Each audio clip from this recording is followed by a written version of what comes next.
can't believe I'm regretting not watching more isekai anime. How the heck do I get back to the real world? Oh.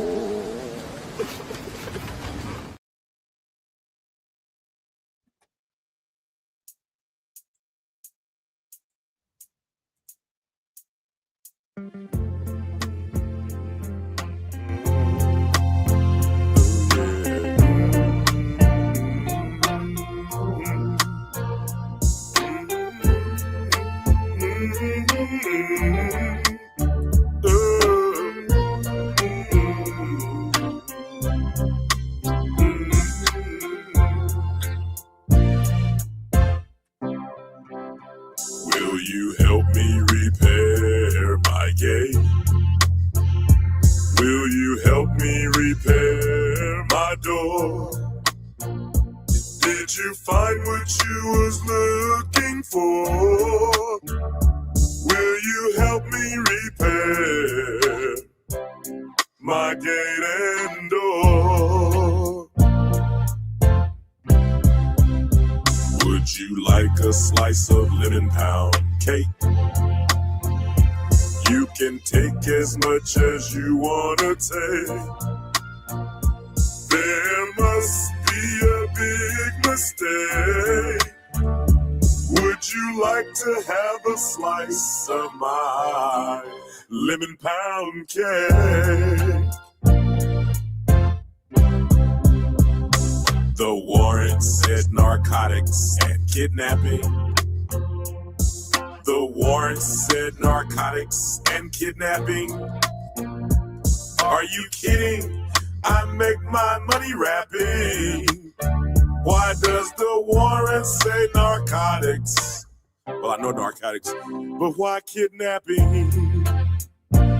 Let me ask you something, officer. Any kidnapping victims inside my suit pockets? Are there any kidnapping victims inside my suit pockets? You crooked cops need to stop it. There are no kidnapping victims in my suit pockets. Let me ask you another question. Is there 1,000 pounds of weed in my suit pockets? Is there 1,000 pounds of weed in my suit pockets? You crooked cops need to stop it. There's not 1,000,000 pounds of weed in my suit pockets. Let me ask you something else. Any kidnapping victims inside my CDs? Any kidnapping victims inside my CDs? The Adams County Sheriff Department, you can get these. There are no kidnapping victims in my CDs. How many pounds of weed are inside my CDs? How many pounds of weed are inside my CDs? Adams County Sheriff, you can get these. How many pounds of weed did you find in my CDs?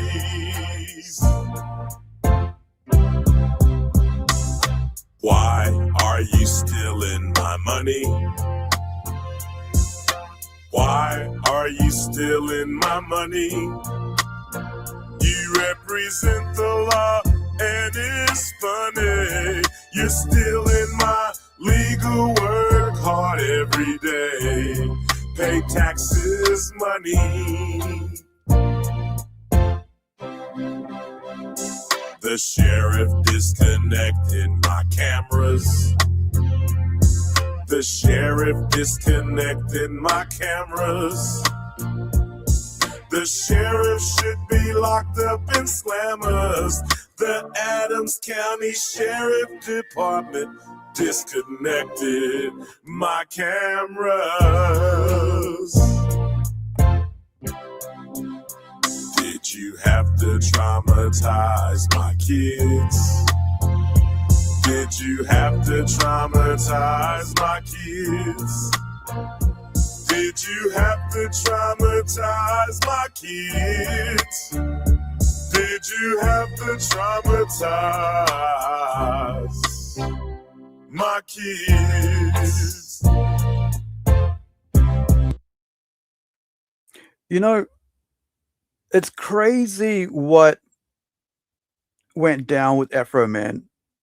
Tim, have you been following what's gone down with Afro Man? It's one of those No, I yeah, have not. you are going to be surprised. You are going to be surprised hearing what we got going on today. Welcome to the chat. Thank you guys for hanging out with us today. I see you. If you're on Twitch, thank you. If you're on X, thank you. And of course, if you're here on YouTube, welcome. My co-host Tim Olson, creator of Melvin. Tell us about yourself a bit. Yes, I've been in the game for about 5 years so far. I've created at least 6 books, Melvin 0 through 3, and the Xenodicius full length on Amazon. And they go through Critical Blast. This year I will be expanding. I'll be casting a wider net. I'll be going to Retro X in Post Falls. I mean, no, Idaho Falls. There's Right. a difference, I guess. I'm doing a few book signings, and I might be even going back to my home state of Washington and doing an in-store book signing thing in Silverdale, Washington. Yeah.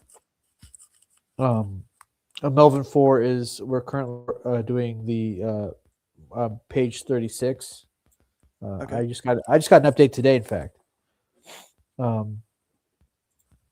So that's what's up. Okay. So today we're going to be looking at, of course, the second part of the 20 greatest classic anime movies you have to watch before you kick it, right? In the old days, we said kick it mean like, when you die. Kick the You know, bucket, kick the die. bucket. Yeah. Meet your maker. See you on the other side. Yeah, 86th. Yeah. But let's start first with what happened this weekend with Boomtown Comics.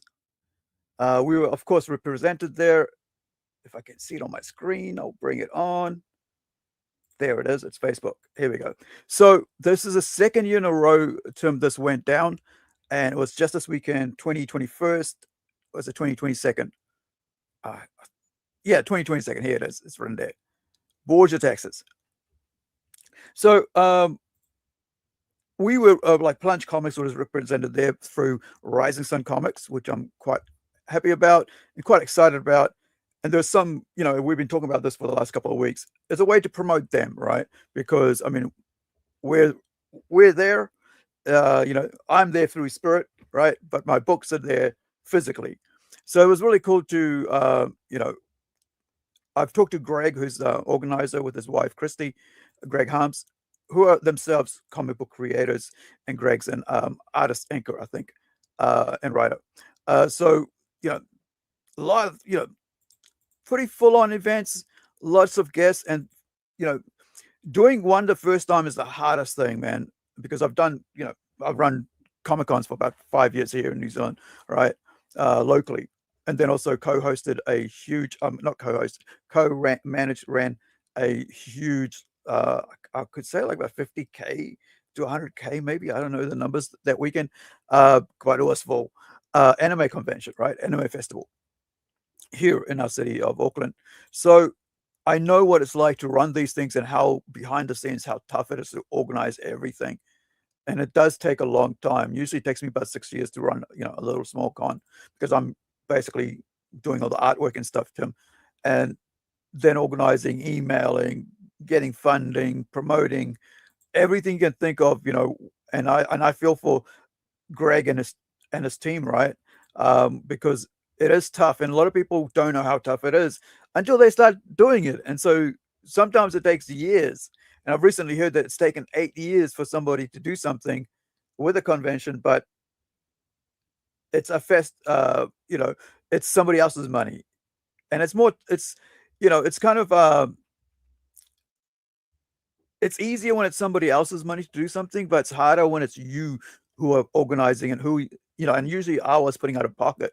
And, I would I was working all the time designing the artwork, designing the, what you call it, the text, everything, but at the end of the day, when it all comes together like this, you're just so happy, That's Greg over here. And I think, who else is here? There's a couple other people there. There's Ryan Babcock, Johnny Johnson. Don't know these folks because, mostly Americans. What's it? He's Equinox Comics. Johnny Johnson doesn't have anything about him. Lou Pizarro, of course, he's he's an artist and stuff. And you got to hear, this is Brad Ashford's work. And that's pretty cool, eh? There's Batman Harlequin pencils. Yeah. Oh, what's that? Who's that? Is that the same That's guy? him again. Yeah, it's him again with on Witchblade. Yeah, oh, look at that. Just going to details. So you can see the pencils and going into the inking, not inking, but more detailed pencils, right? I love seeing this. And now you got the finished pencils. And he's still got the arm here to do. Look at that. That is awesome. I wonder who bought this. This was posted on the 18th. So somebody probably did this to go and sell there. So that's pretty cool. Right? Some of his other work. Megatron, yeah. Awesome. Look at that. Some face designs. And here we go. Like design work. And his Wolverine. Oh, that's where the face is, right? So that's the kid he's doing the face off there. So you can see this one here. I was wondering what that was from, but so you can see here, that's the little boy. They've done a profile of there. That's Brad himself. That's probably his son there. His work on the back. So yeah, so he was there. His Spawn. This little cute kid. Get them started young, man. That's what I say. Encourage them kids when they're young, dude. And when my nephew got into comics, I was like, let's go. What else do you need, right? Here's some Star Wars comics. Let's get you started on that. So here's some setups that they had there for the event. This is the dome in Borgia, Texas, that they had. Bit more setup. This is Raven Wood Art. Yeah, Raven Wood Art. Had their setup. Some of the work they, my nephew, I think it was my nephew or my niece did a little sheep for me and gave it to me for a Christmas present or something, crocheted. Man, it's in my display cabinet. I was just like, I was cleaning up the other day and I was like, I saw it then. I was like, oh, man, these are cute. A Yautja. Yeah, these are so cool, man. Crochet stuff. I think a lot of people don't realize that sometimes you got to have some of this stuff around, just to bring joy to people, right? Look at these clowns here, Oh yeah, I'm maybe sometime this year. I was going to start stockpiling. There's a 3D printer at the Caldwell Library. Yeah, and I have some. I think I'm gonna have them 3D print some like vinyl or plastic Melvin figurines. Yeah, dude, that's the way to go, dude. Oh, and when you do get those Melvins printed out, make sure you drill a tiny hole in the bottom of it to let all the liquids out, because that liquid is poison. And if you leave it in there, it'll crack open. It doesn't matter how small it is, bro. Like I've got a thumb size, like just a bigger than a thumb size image of Incredible that I've a friend did, and the other day, and this is how I found that that little sheep I was talking about, the crochet. It was underneath that sheep, and it was leaking everywhere. The little 3D, printed thing, it had cracked open. So anybody who hasn't worked with 3D stuff before, please note, put a hole in it, let me just delete. Do mute it. this. Do it. Mute this. Do it. And put it full screen, and we'll watch this while we're talking. Count Darko. Count Darko. Yeah, so I found it and I was like leaking. I was like, oh no, not even the little one, because I had 3 of them, and like I had like a 10 centimeter one, a 12 centimeter one, and that cracked open. I was so gutted because my friend had custom. She's an airbrush. She's a tournament champion, tournament airbrush artist, right? And so she does cars and everything, and she had done it for me for free, and and it basically tore apart, man, because the liquid inside leaked everywhere, and it's really toxic, that stuff. So you can make sure there's there's a safety message here. Put a hole at the bottom of it, leak it all out, get all that toxic liquid out, and then and then you can like paint it and do whatever you want with it. So this is the Dark Empire Legion. Is that who that was? Let me go back a bit here. So this is one of the groups there. So this is the where are we? Let me get the name proper. There was an artist there. Actually, there was don't know who that was, but had his head down. See the artist here. Oh, here's your miniatures and toys. We'll have a look at all these guys in a minute. So yeah, we've been telling you guys for about a month that this is happening. So if you missed out and you're close by, I apologize, but we did talk about this. So this is early on. They're setting up and getting everything ready. Oh, dude, I got to get one of these for my shopping cart now. See this lady here with this double, this. I have to get one of these because I walk with a cane, and it's hard to do shopping for 3 hours walking around, pulling a friggin' trolley around, like a trolley bag, like an old nana. I have one of those. I've had it for about 3-4 years now to help me do all my grocery shopping. But I got to get one of these. But these are cool, man. Look at this, like carting your kids around. You should have your stuff delivered. That way you don't have to. Oh no, I like my 3 hours a week shopping, dude. It's brings me joy to go hang out with my friend in real life and not be stuck behind a computer all the time, and stuck at home. Oh, I see. Yeah. I like going out to my usual stores, talking to real people, and stuff. And just, I guess in a way, having that one-to-one, face-to-face conversations, while you're walking around for 3 hours, window shopping, grocery shopping. And I think that's a good way, I think it's a good way to just be normal in this internet age where we're always behind the computer, right? Working hard. Because as you know, I don't work because of my disability of car accident injuries and all that. So I'm stuck at home apart from that 3 hours a week, fortnightly or weekly sometimes. Yeah, I forgot. So this is the Legion. I was trying to get the name of this full name of these guys. Dark Empire. Yeah, I think I've seen them before. Yep. Because I went Gem State Comic Con. I mean, not Gem State.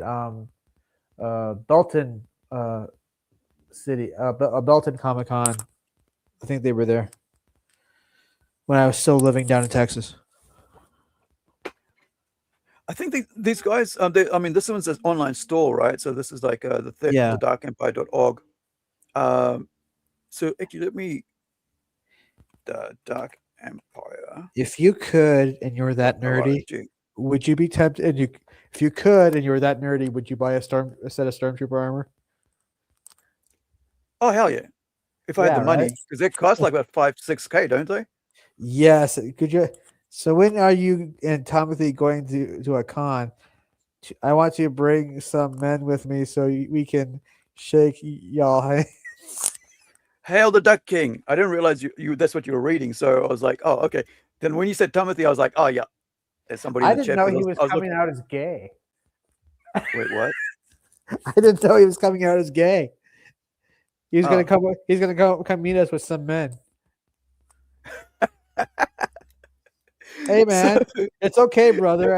If you're a homosexual, it's all right. Just you have to break it gently to Lady Shadowban, though. I am not getting into that. But so this is the Dark Empire website.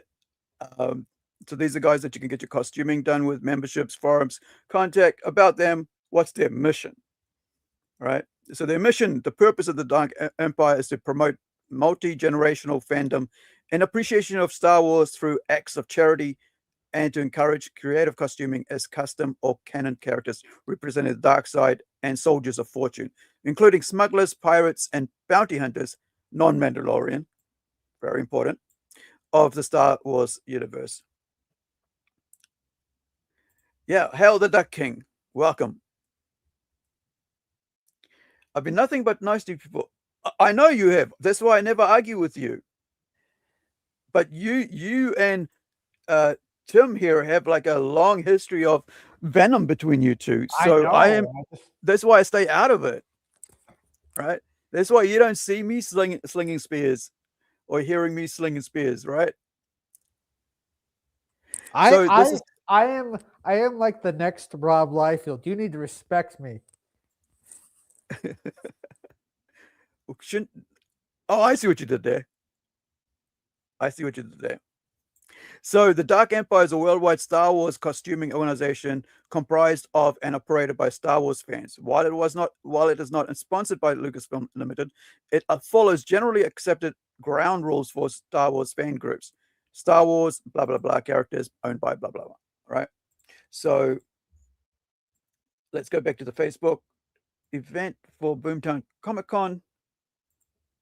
Continue with this video. So I think this is just before the show started, like the early, before the convention started. People just setting up, pre-prep. I actually have right in front of me, I have the blue one with the little squiggly thing on it, but I also have Darth Vader, the speaking one, like the one with the sound mask. So he's got this one here with Darth Vader, but he doesn't have the speaking one, right? So I have the one that there's like a chest piece, and let me see if I can find it. So Darth Vader with sound piece, maybe chest piece. Is that what it's called? I paid $50 for it, and then went to a second-hand store or something like a Habitat for Humanity store, and there it was for like about $15 or $20, and my mate bought it. I was like, oh, that's cool. So at one point there was two of us with the same item. Why didn't this come up? Hey, let's put in there, and they like went to AI's crap. I was like, just give me my Darth Vader mask and sound board, I guess it is. Apparently, I'm being very hostile towards Duck Boy. Timothy is being hostile with me. This is how you want to treat your customers. I don't know. Yeah, I mean, like he's asking Tim, Lesma, do you need a hug? I asked him. I said, "Do you need a hug? Is everything all right?" He will be offering commentary if you stop fighting with him. He's getting distracted by you, I think. I've never argued with a living peanut before. Oh, here it is. I found it, dude. I found that Darth Vader thing that I was talking about. So this is my one. I've got it sitting on the in front of me on this cabinet, next to the blue Clone Wars one with the light thing. So where'd it go? Hey.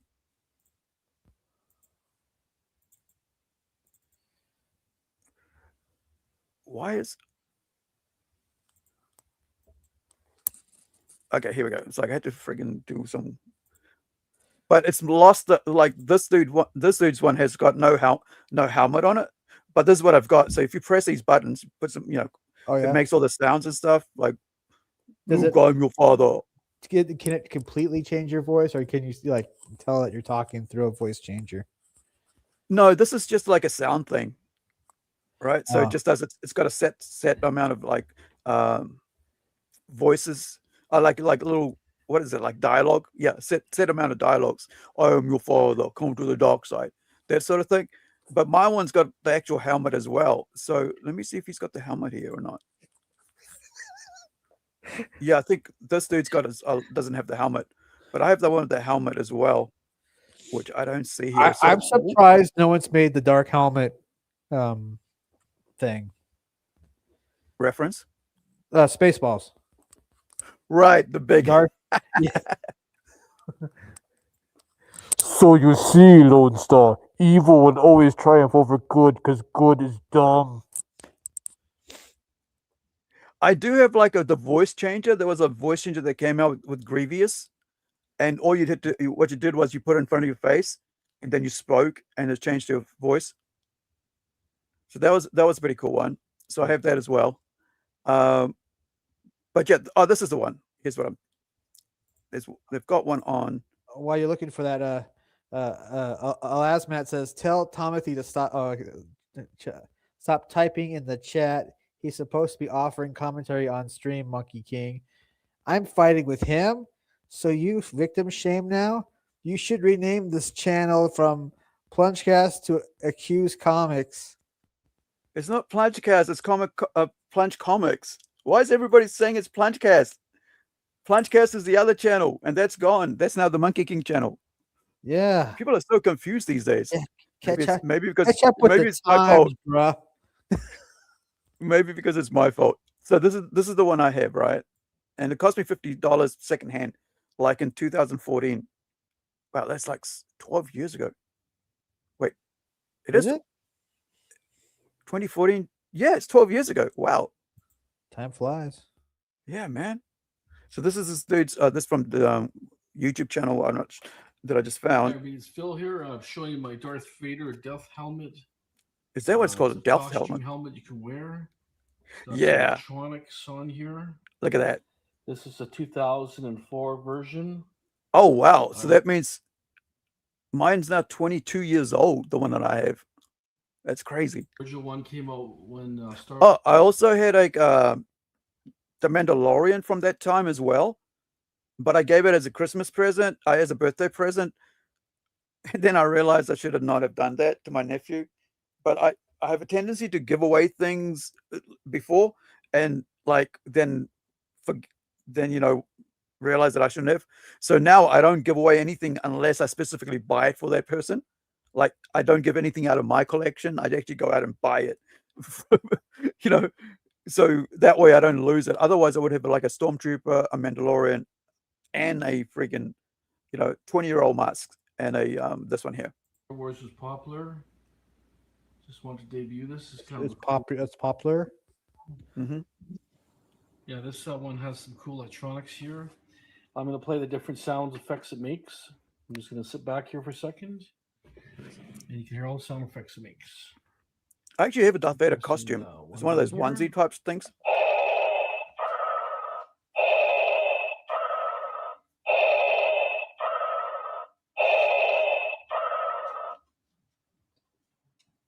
And their sound effects. These are talking now.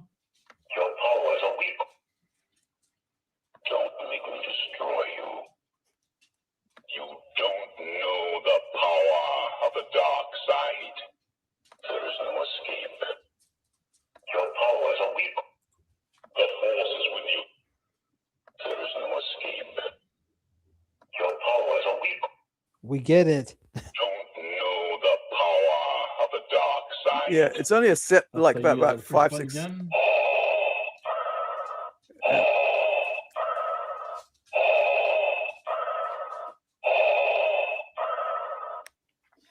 Pretty advanced toy when it came out in the 70s.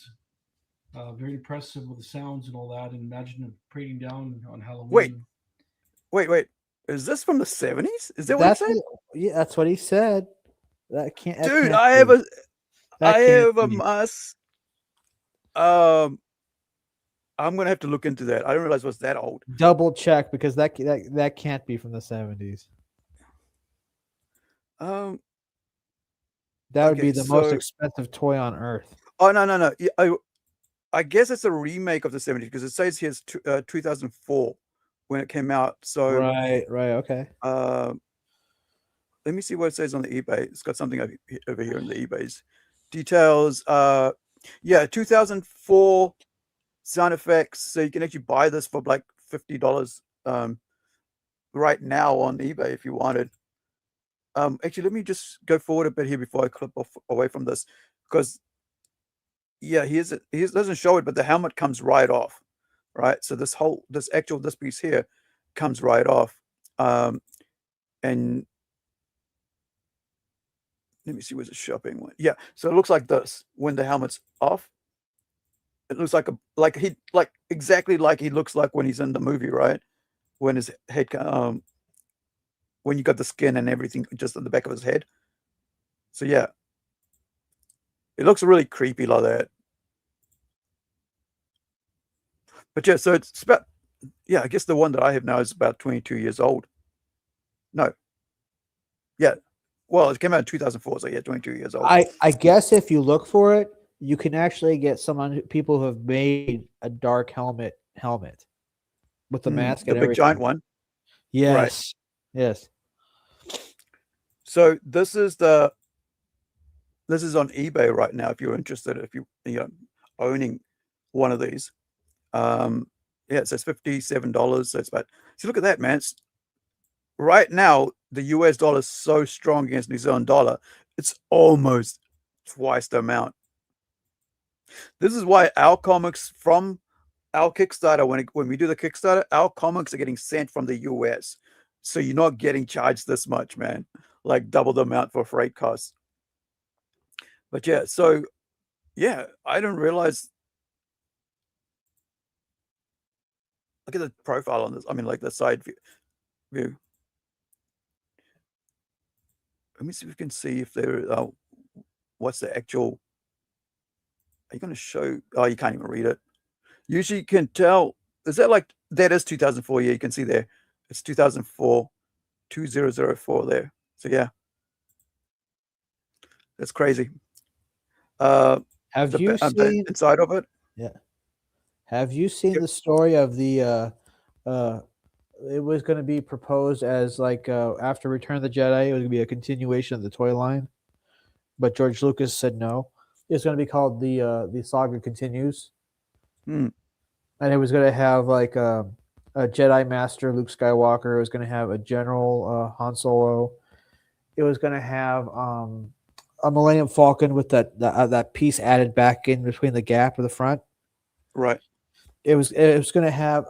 You ever seen the Dark Empire comics from Dark I Horse? never really got into them. I actually have a couple of those graphic novels, Yeah, and actual couple of the like the foil prints, like yeah. that's a Well, special the limited series, but I never read them.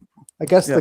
the guards in that one are the original design for the what would be the bad guy for this toy line, Okay. and his ship was going to be like two star destroyers put together, like a double decker star destroyer. Yeah. And they even had like design a mock up of a sand speeder instead of a snow speeder.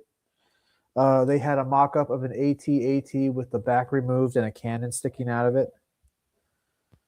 That'd be cool.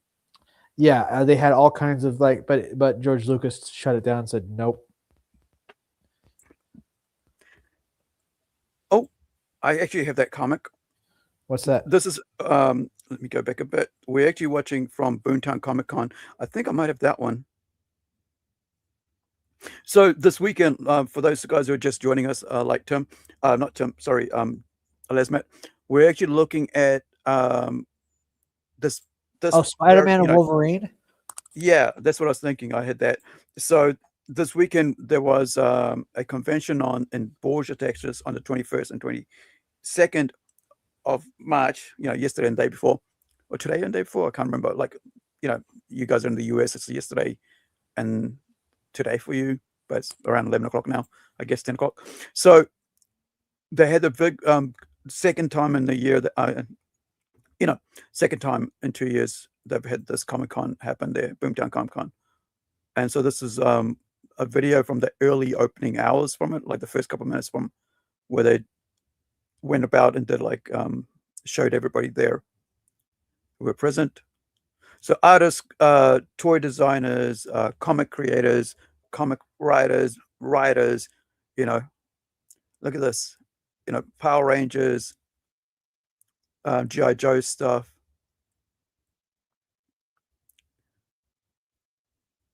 That was like a 1 minute video of that. So you were saying, Tim, wait, there's somebody else here did a bit. Let me see how long this. Oh, this is a longer one. So we'll keep that going, and you can you can carry on talking, Tim, as we look through, show our viewers what's going on here. All right. There we go. What do you want Yeah. to know about? Oh no, you were just talking about like stuff that was coming up and about the Star Wars. Oh, no, this was just a. It was supposed to be like Kenner wanted to keep the money going, but they were getting beat Mm. out eventually in the shelves because Return of the Jedi was wrapping up, and so this would Yeah. be like the early '80s. But there's a whole idea about doing a toy line, and some of those ideas kind of made their way into other Star Wars properties. Right. So this here is Third Empire. This is this is Greg Harm's company. The comic company. He's the guy who's put on this event with his wife and local business partners there. Carry on, Tim. That's about it, really. That's just there was an attempt to keep the Star Wars toy line going after past Return of the Jedi originally. Oh, I also was thinking that like maybe it was Transformers that was actually coming in on just after that really, and He-Man, right? That might have also Yeah. They beaten him out. were they were beating him on the toy shelves, and Mm. yeah. Well, I mean, eventually, even He-Man kind of hit a stride at one point because G.I. Joe and Transformers were beating even He-Man out eventually. Yeah. One thing, like, see, this thing about like grading comics, I only own one, and it's like it's not even that highly priced. I have an X-Men comic, right? And that's all. I just wanted one. Yeah. And that's it. It's just for show. I don't see the point in it because you're supposed to read Neither. them and enjoy them. Yeah. Yeah. So yeah, for Christmas, I bought my friend one as well because he's into Conan. He's a huge Conan fan, so I bought him one just so he could have one as well. And so and even he said like, "Oh, this is stupid," grading them like this and putting the comic inside because you can't read it, right? And I'm like, Right. yeah, it doesn't matter. Like I've got like thousands of comics that are like near mint that I'll never grade because like then you can't read it. And it's just there sitting there in containers now. Yeah. Right. Well, I mean, I even have books that are not in near mint. I don't really care if they're. I collect them to read them, not to collect them. And if that's all, if that's what you're doing, then there's something wrong with you, not the industry. Yeah, but it's also grading that makes. So I have this. I have both of these. Right. I have a near mint. This one here, which is this first issue of Deadpool. Actually, no, it's issue number 98 of the New Mutants. And I have this first cover with is it 300 with Spider-Man with the black costume by Todd McFarlane, right? The Todd father. So it's just I don't know, man. I think this is what like grading comics is what's actually I think is stopping people from enjoying comics because to get that comic to read, you might as well just buy digital now, right? Because that way you can actually just read the digital if you want to read it, because now you're not going to own it. Because these are worth around about K to 2K, depending, what grade they are, supposedly, right? But Wiggle made a good point the other day when I was on his out of Pangea, I should say, Wiggle, on his stream, that like the only thing that's worth grading is cards, right? Because you can see the back of it and the front of it. And talking about cards, since we're here, let me just segue to cards that we're doing, right? Because grading cards is good because it's the front and back, right? So it's not like inside their story. So it's the front and back. So these are a couple of cards that we're doing as part of the manga, and these are actual logos that I've designed separately for both of them. And I did this for another comic book with no vamps, no vampire symbol, and then I decided to use that as a T-shirt for her, for Kirsten here. Oh, hold on here. Alaska said, "What's stopping me from enjoying comics is knowing that Timothy is making them." And I said, "Good." Hopefully I decimate any enjoyment of you ever enjoying comic books ever, Elasmat. And here's the other thing about this, right? So with the comics, you know, I mean, sorry, with the cards that the way it is, let me not show you that one on this one, but like the stuff is that on the back of them you can put like a whole bunch of stories, which I didn't. Let me just open that one up, like info that you can't put in, you know, that you don't put in the comic book because it helps. It's there it is, because it actually shows you, you know, I mean, the readers get something more out of it, right? If you're collecting comic cards, it gives you a bit more. Like you get to see information about who these people are, you know, like what their real name is and so on. Because sometimes, you know, you just talk about them and not their family or something. You know what I got for the Zed and Odysseus Ashcan 2? What you do? I got a Lord Raptor Jesus bingo card. I got permission from somebody to use it. Nice. So let's see how that goes. Yeah. So the other thing was we've got a character on here called he's from Indonesia, right? Indonesia, like in our world. And so now you get to talk about what he does and stuff, his tribe, you know, how he raised, you know, his children and stuff, what his job is and stuff. So you get all these things, but like all of these cards are actually part of a set. We keep adding to that set, right? So each number we go forward to. And I think, and this is for the this is for the the Howler comic book. And so with this one, you know, which is the other comic book and cards for that, which is this is the back of that. You know what this is the front. You know what the difference between like a white werewolf and a brown werewolf is? The white werewolf has a better credit rating. Of course, it's the skin color. Oh yeah, by the way, I can actually put this here. I researched that I can actually make white werewolf a trademark of our werewolf.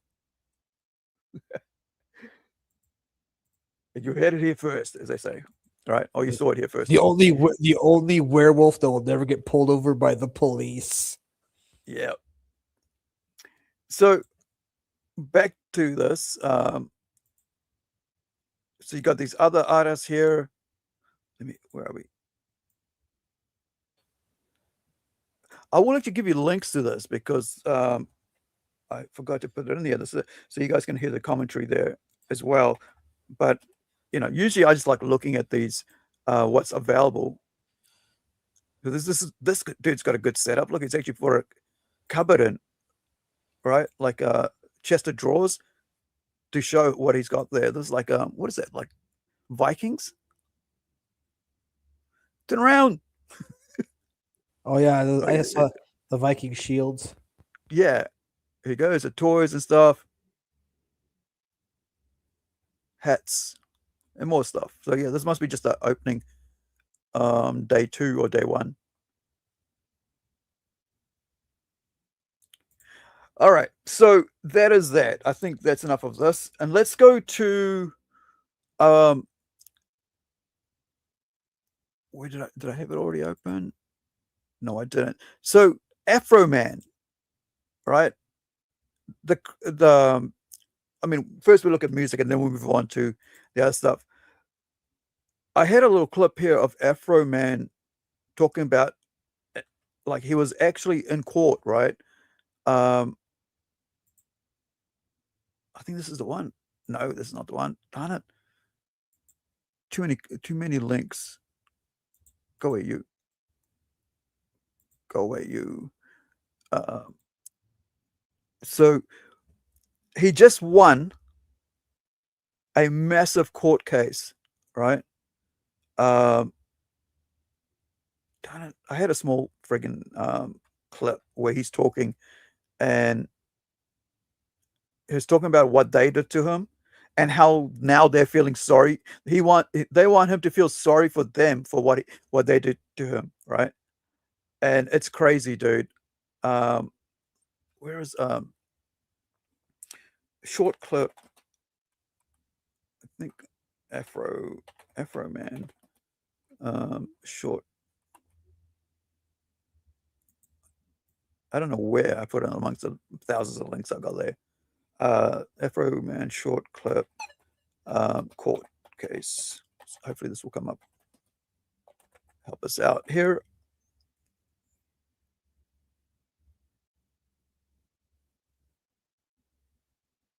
Yeah, this is it. I think this is the one. I might be wrong, but let's see.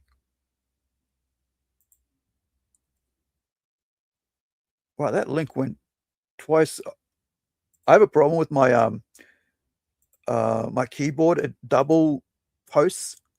Like when I press return or enter, it basically does it 2-3 times depending. Search happened back in August of 2022, Mr. Foreman. You weren't at home? No. You were driving home from Chicago? Yes. And you got an alert from a family member that the sheriffs were there searching your home. Is that right? Yes. And you were able to turn on your phone and watch through your home security system what the deputies were doing for a period of time, weren't you? Yes.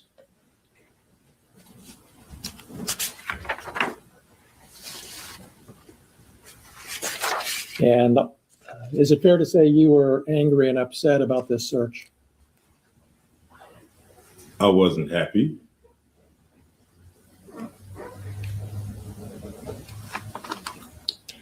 And is that why you posted the things we've seen this week, because you weren't happy? No, I posted it because the sheriff's never supposed to raid my house in the first place. The whole raid was a mistake. All of this is their fault. If they hadn't wrongly raided my house, there would be no lawsuit. I would not know their names. They wouldn't be on my body. They wouldn't be on my home surveillance system. And there would be no songs, nothing. My money would still be intact, nothing. So all of this is their fault. And because they executed a search warrant on your home, that gave you the right to post the things that we've seen this week on the internet? Because Is that right? Is that right, Mr. Foreman? yes, for Yes. tearing down my door, not paying for it, not being apologetic, me being a sport, doing something peaceful to raise the money to pay for their damages, me having the right of the freedom of speech as an American to talk to my family, friends, and fans about what the sheriffs did to my home. Yes, I had the right to my freedom of speech. After they left, I had the right to kick the can and to do what I had to do to repair the damage they brought to my house. Yes, I did. That includes the right to post the videos that you've just been posting up until Friday and beyond, right? Yes, I have freedom of speech. I'm a rapper. I entertain. I write fiction, comedy. Yes, I mean, I entertain for a living like you practice law for a living. So I have to go to work.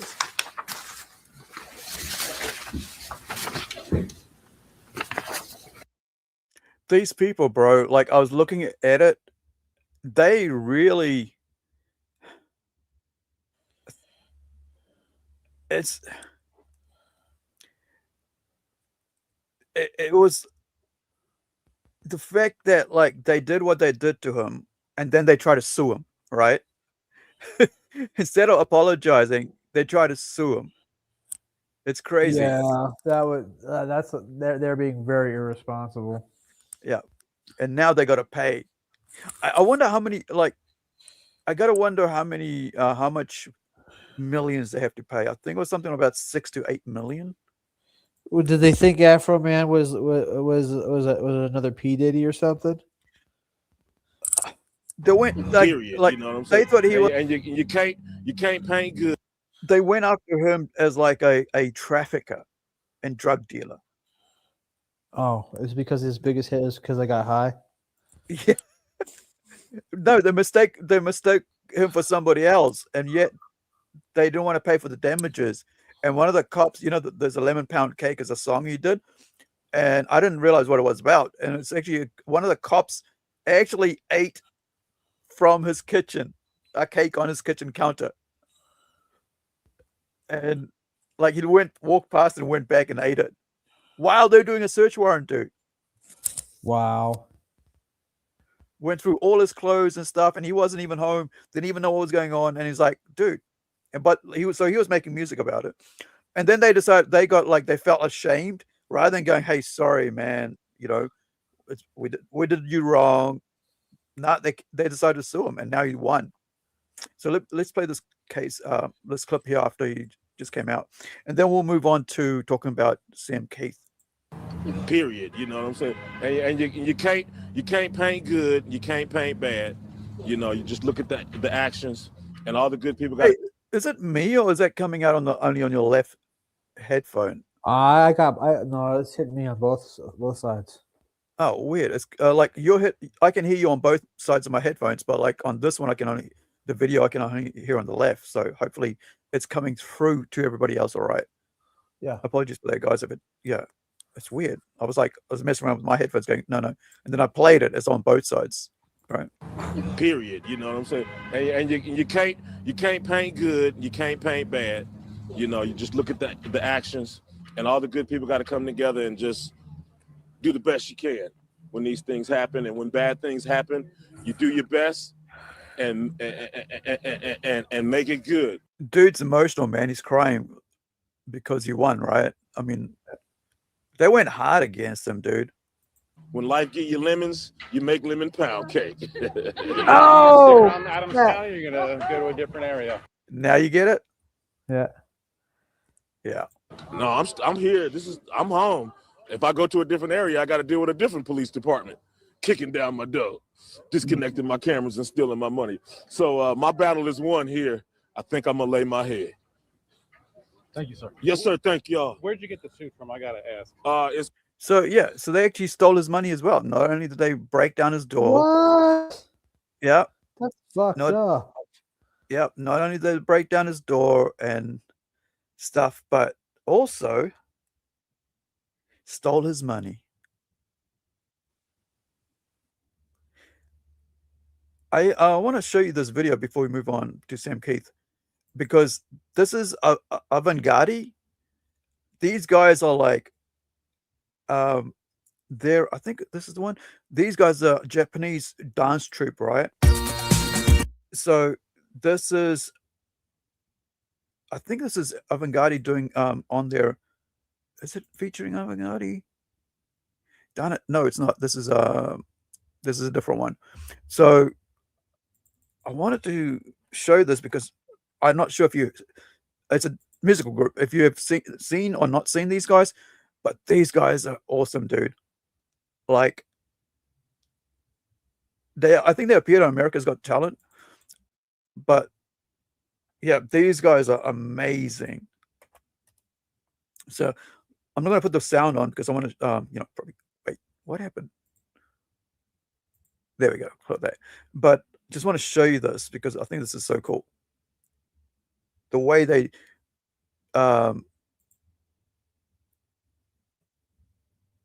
move. Check this out, man.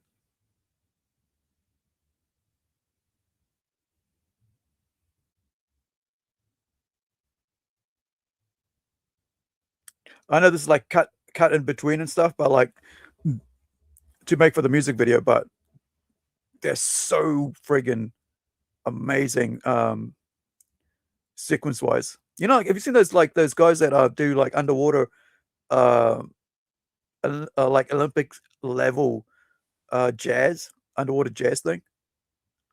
Some of them move like this, but in the water. I see. Like they're all in sequence, like every single one of them. And I think they hired them, I guess, for this music video, but they have a channel that I was gonna look at before moving on.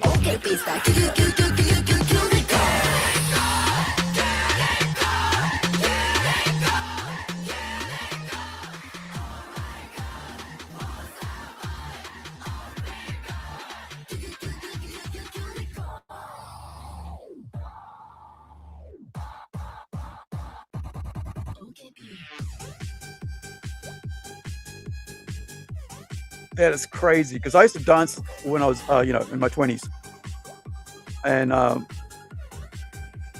this is crazy, man. This sort of before I had my car accident, right?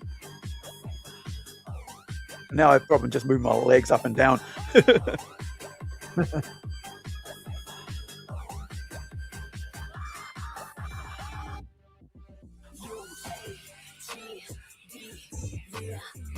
You know why this is cool to me? They're fully clothed, Right. and I can watch it without feeling weird about it. Right. You know what I mean? Whereas like all music, like all popular music now, like on the radio, whatever TV, with dance music, all mostly people naked or half naked or you know topless or whatever have you, like just you know. So when I see stuff like that, really, it's I find it enjoyable to actually watch the dancing, you know. So this is Avant-Garde here. This is their channel. They have like 1 million subscribers, right? Because that's how popular they are because of how good they are, and they do practice videos, and so you can see them practicing and stuff, as well as music videos for people, right? And there's a couple of other people that they've joined up with that actually are now doing the similar style. So this is was it a collaboration with high school? Yeah, Dance Club of Tomioka High School collaborates with the musical film. Wait, who's the musical film? I'm not sure what that is. Talk about, but here's the link for that. I am not a stranger to the dark. Hide away, they say, 'cause we don't want your broken parts. I've learned to be ashamed of all my scars. Run away, they say, no one will love you as you are. But I won't let them break me down to dust. I know that there's a place for us, for we are glory. So the link's in the chat for that. And now we're going to look at Sam Keith before we go to our video of the day, which is the second part of our. What did he die from? That's what I don't know. I don't know, man. Like, because I just saw the name yesterday, and today I'm like, oh, and then like before I went to bed, like I was like, oh right, that's Max, and so it's been a long time since Well, I just saw that today. I didn't even know he had passed. Right. So what I've done here is I have put out I'm gonna have like the AI voice read this out because there's a lot of text, and I think it's much better to do that. So hopefully this is coming through to you. Let me know if you can hear this. Did you hear that? No. Okay, I guess you didn't hear that. So I guess I'm gonna have to remove this, and we'll go to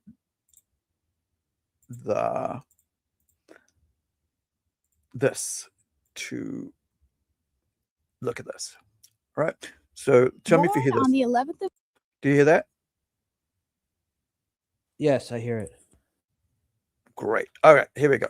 So this is article from who was it? Was it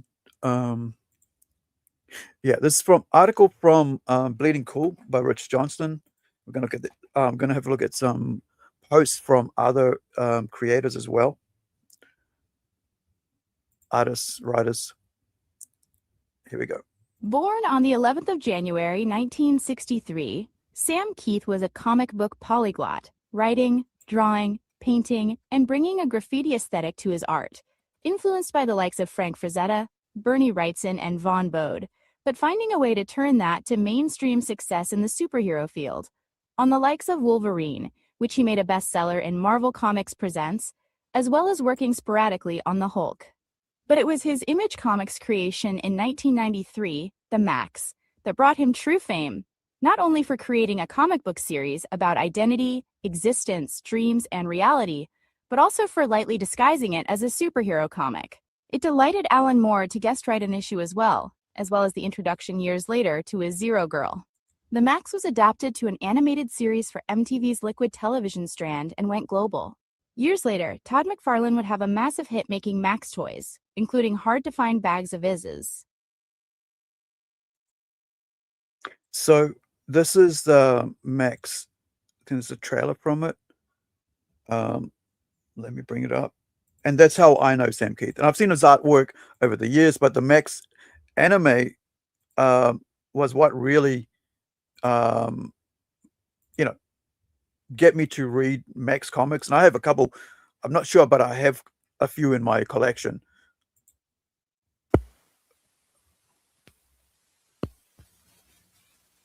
Coming from MTV Animation. My mind wanders across all the lonely, misguided people in this dark city. It's wet, dark and wet. Full of people who are experts at avoiding reality. It's the kind of weather that penetrates. Dark and wet. With good reason. I'm not sure any of us wants to know what goes on out there at 3 a.m. I did it all for you, Julie. God knows who doing God knows what. The pain, the sex, it was all for you. Best not to think about it. Just push it down and go on. Lots of other people could use my help, but somehow I always come back to old Max. He really thinks he's some kind of flaming superhero. Not that the city couldn't use one. He's big. He's purple. He's heroic. They come out of the ground, pulling me down. I have to fight back or be destroyed. He just may be out of his mind. Oh, God.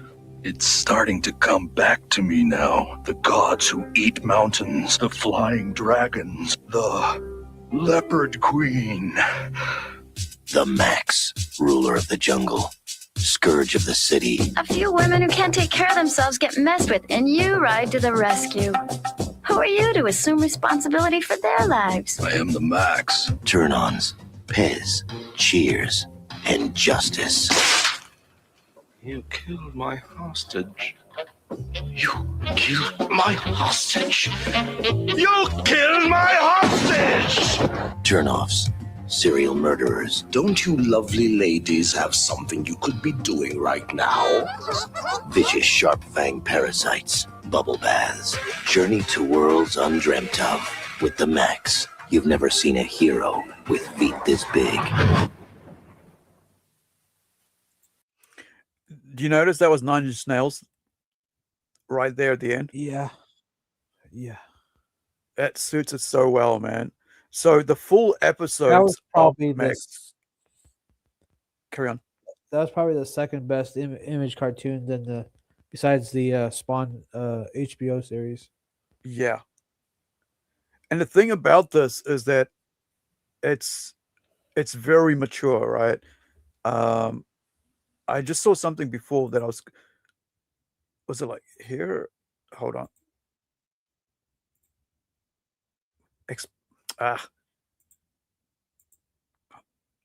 Stop. It was the Max Explained.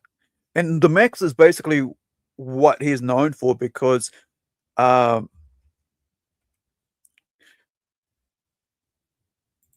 was such a unconventional story, right? Because of it wasn't your usual capes and what is it called? Capes and costumes type thing. And it's just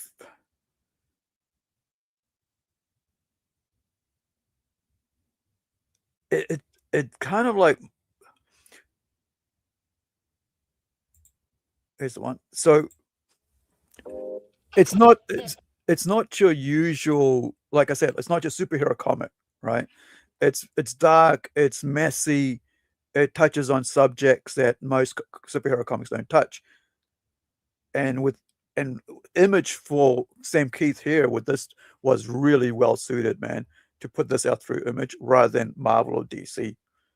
Because Yeah, it's such a different thing. And one of the other things I was thinking when I was watching that, Alesmet's Alesmet's Drake reminds me of the Max, right? The art style and everything. It's very You think much so? similar. I think so, man. From what I've seen, Alesmet, showing Yeah. his, I it's it's kind of kind of like feels like I'd that. say Lasmat's.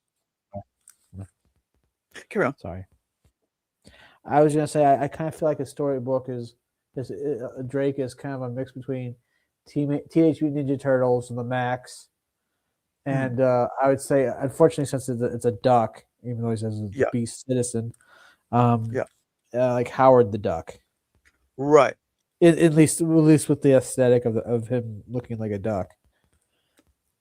The other thing was yesterday I was thinking that, and I know he's animated a couple, stuff with with his Drake Beast Citizen comic book. I was wondering, I think his character would work, like his comic would work really well as an animation, because I've been watching a lot of animations, shorts and stuff in the last couple of weeks, and it just feels like if he animated Drake, I think it'll be a thing that would really take off outside of comics for him because of the art style. It would really work well as an animation. So here is what is the Max, right? And I think for me, Sam Keith's Max is one of my character, one of the books and comics that I really like.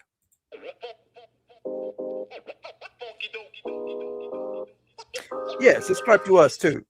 Hello, everyone. So, today we're going to be talking about a dark, brutish character made back in the 90s in the MTV era. We are talking about none other than the Max. Now, the Max is a comic book and animated series that is written and illustrated by Sam Keith and published by Image Comics. The first issue was actually published in March 1993. The series actually follows the story of the Max, who is, for all intents and purposes, a homeless man who believes he is a superhero. So it is a mental issue. The Max shifts between the real world and the dream world, which he actually refers to as, quote, the outback, which is pretty much as real to him as the real world is. The only friend he has is Julie Winters. She is a freelance social worker. Now, in the plot of the story, Julie stops her car to help a man in the street. She is beaten and left to die. To cope with it, she hides in what is referred to by the Max as to be her outback. And the outback is just a primeval landscape that is entirely suited to Julie's subconscious brain. In this world, she has control. Now, in the outback, she becomes the quote, leopard queen, an all powerful goddess. And just like the Max, she spends so much time in the outback that the real world and the outback gradually become unstable. Later, she accidentally hits a homeless man with her car. Now, remembering what happened the last time she stopped to help someone, she actually covers the unconscious body with trash. But in doing so, she unintentionally opened a link to the outback. After Julie leaves, a lampshade in the trash expands over the man's body, becoming a mask that consumes him and links him to Julie. Now, because of this, the homeless man does not remember anything about himself, only that Julie is important to him somehow. He doesn't even know his own name. At that point, he is just calling himself the Max. Nor does he really know what he looks like under his mask. Now, the villain of the story, Mr. Gone, a serial killer with a telepathic With a pencil eraser head looking thing. Head, right? link to Julie and extensive knowledge of and access to people's various outbacks. Now, eventually, Mr. Gone takes Julie to see the truth about her past and eventually reveals to her how the Max came to be. An ironic twist, however, is revealed by Mr. Gone to a bit character who is then killed. The fact that Gon had first met Julie when she was a child, she actually knows him as Uncle Artie. Now, one of the dominant concepts of the Max is that all human beings have a spirit animal, which is then linked to the person during a pivotal moment in their lifetime. What's important to remember is that Julie is then linked to a spirit animal of a rabbit. And this is worth noting because Max, who is linked to Julie and her spirit animal, worries that if he removes his mask, he will actually find the head of a rabbit beneath it. Now, as far as powers and abilities go, the Max is a two-sided coin. On one side, he is a homeless man who is just susceptible to injury and any kind of imperfection a human body would have. On the other, the Max is super strong, highly durable, has two large bone protrusions out of his hands, almost Wolverine like, and is sensitive to what goes on in the outback itself. I haven't read Max in like about 20 years, give or take 15, and it's yet I remember it having such an impact on my life, and especially after I watched the animated series and trying to figure out what I was reading and what I, back in the 90s when this came out, and you know, because when you're reading comics for the first time and you're reading all these other comics, superheroes and stuff, and you suddenly pick up a Max, you go, "Oh, what is this about?" And you don't fully understand it. It seems very kind of. It's almost brilliant in a sense. It's Mm. it's not like well, that guy's bad, that guy's good, you know. Yeah. Yeah, he's got some problems, blah, but the Max isn't really a superhero book. No. It kind of is, but it kind of isn't. And like I said, it touches so many mature, subjects as well. And it doesn't social work, mental health and stuff. Carry on. Oh no, go ahead. Yeah, I mean, it talks, looking at like homelessness, looking at like mental illness, social status of people, and then throws it in there with a serial killer, and you're like, okay, and then what are these creatures? How come there's like these two worlds going on at the same time? And you're trying to figure out in your head, as a teenager, how does this all work? Because I remember when I saw it, it was like, it wasn't a straightforward book. These people, like I, reading what I was reading at that time was basically 2000 AD, and then also reading X-Men books, right? Mutant books, and you knew where the mutants were stood, right? But when you're reading Max, it's like, wait, this is something else, and it's special because the art is totally different, and very vibrant, and just stands out on its own. Tim? Yeah, it's not. Well, I mean, like superhero books will have story arcs, and then they'll have maybe a few standalone issues. But I think the Max was like it was like one big storyline. It was a continuous storyline for I don't know how many issues. Yeah. Let me see how many. I think that was about maybe 24 or something like that. I felt it was a little bit more. Yeah, let's see what we got here. 35 issues. So yeah, 24 and 12 together. With a few spin-offs. I remember I had Friends of Max issue 1, and it was about an artist that wanted to be taken seriously, but he looked like everything he did was out of a coloring book. Right. Like he drew with crayons or something.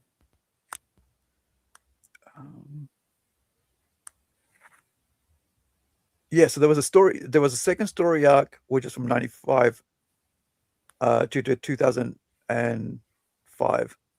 What was the second story arc about? Because the first one seemed to be a lot about the Max and Mr. Gon, and Julie was kind of caught in the middle of it. Yeah, so it's and after the conclusion of the first story arc, the comic skips in time from 1995, the then present, to 10 years later in 2005, Julie and Dave, the former Max, having vanished, the action focused on Sarah as she now spells her name and Lago, a giant murderous banana slug from her outback. Lago has a list of people. Oh, right. And it turns out and it turns out Julie and Sarah are both on it. So they're on his kill list. Sarah has constant confrontations with Mr. Gone, who's repentant of his past crimes. He's visited by 3 special agents intent on arresting him, but he turns them into insects. Yeah, it just gets. Let me see what they said about. Yeah, I remember the slug character. There's a lot of gaps in my collection for that series, but I do remember when I started getting issues, it had a slug character in it. Yeah, so that must be that one. So there was 5 volumes, I guess. Max book 1, but 2, 3, 4, 5. That covers all 35 issues from 1 to. So I guess it's 7 issues per. 6 issues. Sorry, 6 issues per volume. So there's another one where they've got a maximized, which IDW reissues and collected into hardcovers, right? So you can get them in hardcovers again with the maximized name. Oh, they're definitely going to reprint his stuff now. Yeah, and then there's also a 3-volume maxed out, which is like double volumes in one by IDW again. So I guess he moved over to IDW, and then there's also then there's also Batman and Max, and then Batman the Max, Arkham Dreams, and the Lost Compodium. So there's about another 8 stories there with the Batman. Yeah. Well, don't forget I before E, which was everything he did before Marvel Comics. Right. Which supposedly had a mini comic that was kind of the, I guess the archetype. No, is archetype the right word? Definitely something that was like Max before the Max existed. Right. Yeah. Okay. However, he does have a weakness. Sometimes he is not capable of knowing what is in the real world and what is in the false reality, which causes many onlookers to wonder about his sanity. We think this is a really neat character and really shines a light on mental illnesses. And we think that MTV really did hit back in the 90s with this show. Hopefully, in the near future, whoever has the copyrights to this character creates a new world for all of us to watch. Please like, share, and subscribe. We really do. And that is from Review With You. That's from 2 years ago. So now I want to look at all the, condolences posts and stuff like that, and also I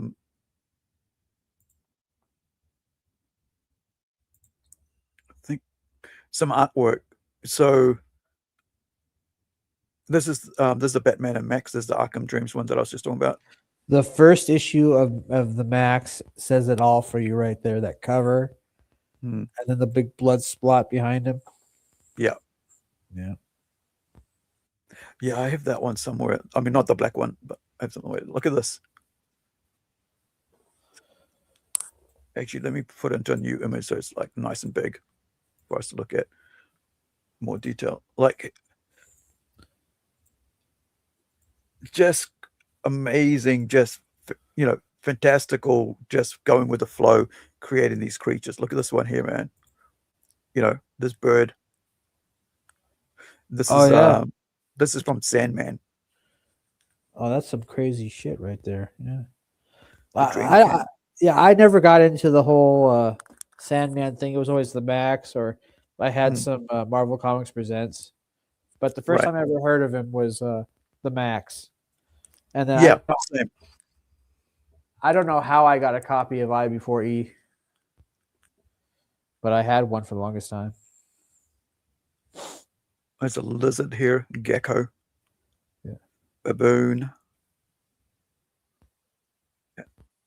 He was really suited to doing, as an artist for Sandman, right? Because the different creatures, the fantasy world of the Sandman is amazing. Well, he started out as an underground comic book artist. Yeah, and that's the thing. That's why, like, I think his work is so underground because it's a style, right? Which is different to everybody else's who's come out from like the school of, how to draw the Marvel way, right? Kind of thing, or the DC way. And you look at it, and his work is so much fluid, and the character's so much more fantastical than just, you know, straightforward images. That's awesome one on his Wolverine. Look at his like the curve in his claws, bone claws. You got Zero Girl. I think I have a copy of this somewhere. I had a few issues of that. Yeah.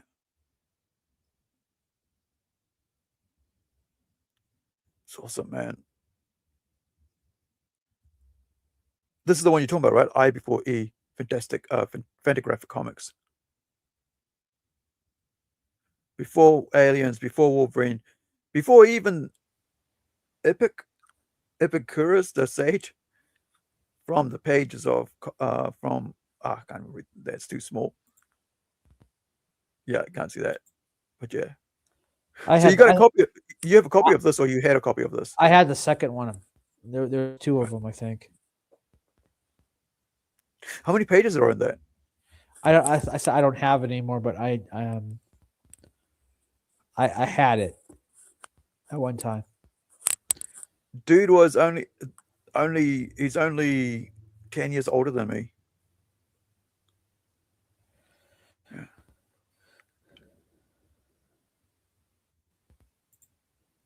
His Batman was crazy. That's what I loved about it. The long as ears, like these, like this. Look at that. It's like about a foot long. It's just crazy, man. Yeah. Let me see. I had something. Here we go. Here's the other post, and this is from comicbookmovie.com.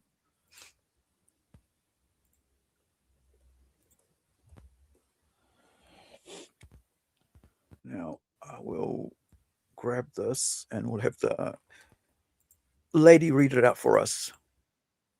Just give me one sec.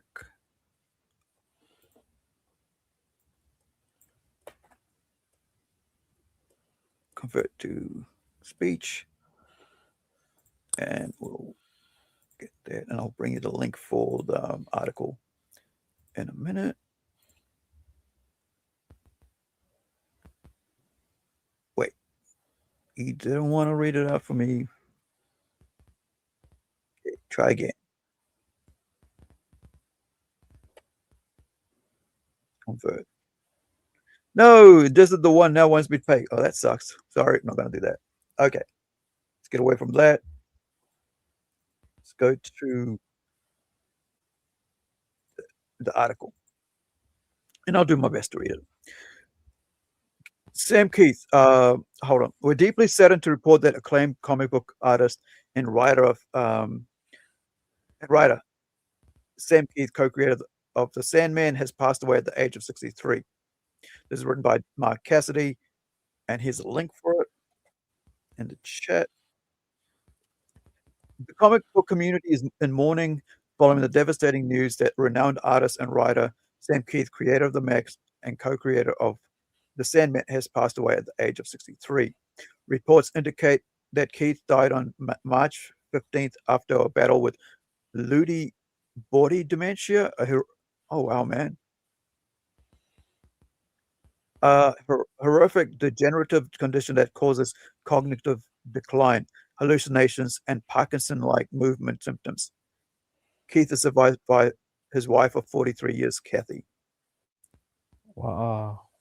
That's horrible, so dude. He basically had Parkinson's? Worse than Parkinson's. See, this is not my fear, but this is what I kind of like think. It's like, for me, it's like the saddest thing would be when I can't write or anymore because my brain is gone. That I can't think and stuff, and I can't process thoughts and ideas, that's when I'll be like the most sad. The first time I was sad like was in 94, 95 when I had my when I had my wrist, like my tendons in my right wrist, cut due to a accident on a dance floor with a glass, right? Or I think it was glass, drinking glass, and slipped my wrist while I was, on the stage there, dance stage, and so they had to operate on my hand, and like when I came out and saw it all like bandaged up and not being able to move my fingers, that was like the first time I was like, no, right? It's like, no, I can't do art anymore. No. And so the second time would be like if I'm like I can't think anymore. Because there's voice to text, right? So now you can like tell the, tell the computer to write whatever you're saying. But if you can't think, man, that's good. That's the worst thing I can think of as a writer, and a creator to That's not be able to do. well, And that there's a. Oh, sorry. and yeah, and so like you look at this dude at this stage having this is the saddest thing, man. Someone with his, with his skill and talent and going out like Yeah, that has to be horrific for his wife. yeah. But the thing I was thinking is, Eddie, she's been with him for 43 years, dude. They got married when he was 20 years old. yeah. Well, there's we are nothing but shadows and dust. So That's it. It's not what you take with you; it's what you leave behind. Exactly. That legacy of work, man. So, just Yeah. put your books out. Put your books out as fast as you can. Don't take. Yep. Don't do this whole quality bullshit. Just put it 100%. out. Yeah. Yeah, just put it out, and don't even worry about whether you're going to be famous or not. Just let people discover it. Just let people find it. Let people be entertained by it. People don't really care how well it's drawn. They want to be entertained. Exactly. And that's it, right? Like, I mean, there is going to be somebody who's going to enjoy that. And there's going to be groups of people who like it and people who will buy it and support you in it. There Like, are people who got famous and they don't even know how it happened. Yeah. Yeah. Because you So- don't know what people like at the end of the day. You Yeah. know, what touches them. It's like, dude, I watched Gravity Falls for the first time the last couple of days. Yeah. I love that. Have you heard of Gravity Falls? No. Right. So Gravity Falls is a Disney TV show, and they had the entire show on YouTube. And I started watching and I fell in love with it, dude. I just totally love Gravity Falls. I'm on the last episode now, about to watch. Yeah. Right? Well, It is such a cool. It's for kids, but it's such a cool fantasy show. This one here, they were with dragons and friggin' breaking the stand's mind. Steal a combination to a safe. sorry, not dragons. Dinosaurs, right? They had dinosaurs in it, and I'm like, this is so enjoyable, right? I've never seen this. And the girl, the lady or person who does the voice of this girl, she's the one from the that hamburger cartoon show family. I can't remember what their family name is. But I mean the cartoon name is, but they kind of sometimes they have Simpsons on it. So she does the voice for this, and it's so cool, man. Come on, Grunkle Stan, you can handle it. You punched a pterodactyl in the face, remember? Oh, yeah. I did do that, didn't I? My, what suspicious laughter. Guys, we're going in. Need someone to tag along? So she's like, she does the middle child of that. I can't remember. I've got a T-shirt for it. But like, so I've, you never know what, like you said, man, you never know what's gonna take off, what isn't gonna take off. You just got to put it out there, right? Well, yeah. And I mean, like, was it you've heard of Danzig, right? Yeah. You know how old the song Mother was when it actually ended up on MTV? It was like a decade. it was like 7 years old. Right. they're talking about it. He goes, I've been playing that. I've been singing that song for about 7 years before they found it. Yeah, and because they put on like they had it on there, and then they had on rock thing. They had it on like a heavy metal show. Yeah, but I had that I had the album. I was given that album back in 85, 86 or something like that when it just came out. Yeah, have you seen the original video? The video that everybody knows is not the original video. In fact, MTV hated the original video. It was really kind of morbid. Hmm. Yeah. Yeah, man, like they've been like he was only 20 years old when Kathy and Sam got married, you know. That's it's not often you see that in comics and stuff. Oh, Like she yeah. stuck by him and So everything. It's like Sam so cool. Keith, I think, has really forged a legacy. And Yeah. now that he's passed on, people are going to start looking up his stuff even more. Exactly. I mean, that's kind of how it works. And he's I guess I mean like he's been fighting. We don't know how long he's been fighting this, right? This body dementia thing. Lewy body dementia thing. Well, I mean, depends. I mean, like, there probably was a time when he stopped. Just the work was slowing down. Yeah. So Image Comics writes, "We're deeply saddened to hear of the passing of Sam Keith. From the Max to his work across comics, Sam brought a completely unique look and voice to the industry. His art was raw and unmistakably his. Sam's influence will be felt for generations." And they're right here. Our thoughts are with his wife, I guess. His family. I'm not sure. Survived like with his family and friends. I don't think they don't mention his children, so I'm not sure if he did have children or not. Who knows? But yeah. So then you've got Jared Jones. I don't know who Jared Jones is. But he says, here's Sam Keith, a thrilling, singular artist whose strangeness changed everyone who engaged with his work for the better. People talk about generational artists. Sam was his generation. Boundary breaking, adventurous, unique, and wild. Exactly. He just had that friggin' amazing style, right? That was his own. Right. And that's what I always say to people, like, stop trying to be like somebody friggin' else. Just do your thing. Yeah. Do your art your Or way. at least put your own spin on something. Yeah. Quit using quality as an excuse to be lazy.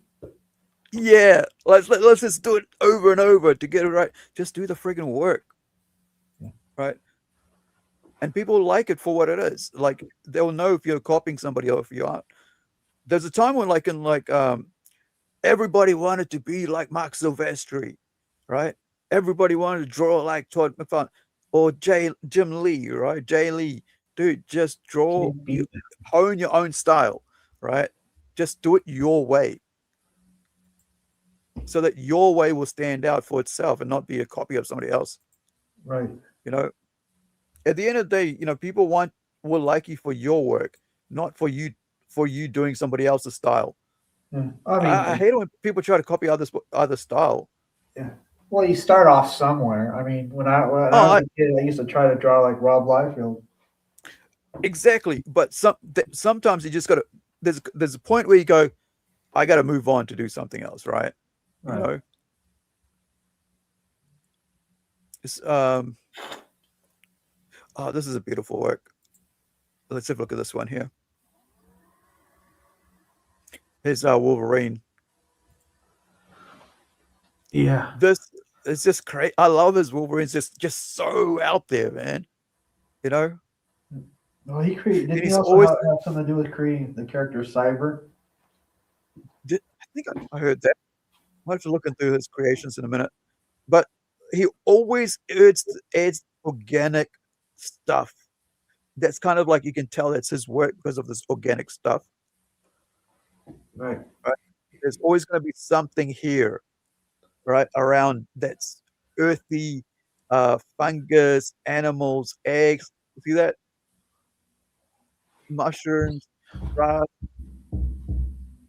It's just so good. Go back to the others. Hold on. Go back to the main article.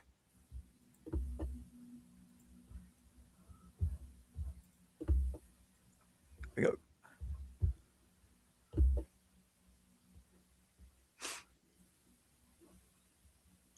His need to keep flipping between the two friggin'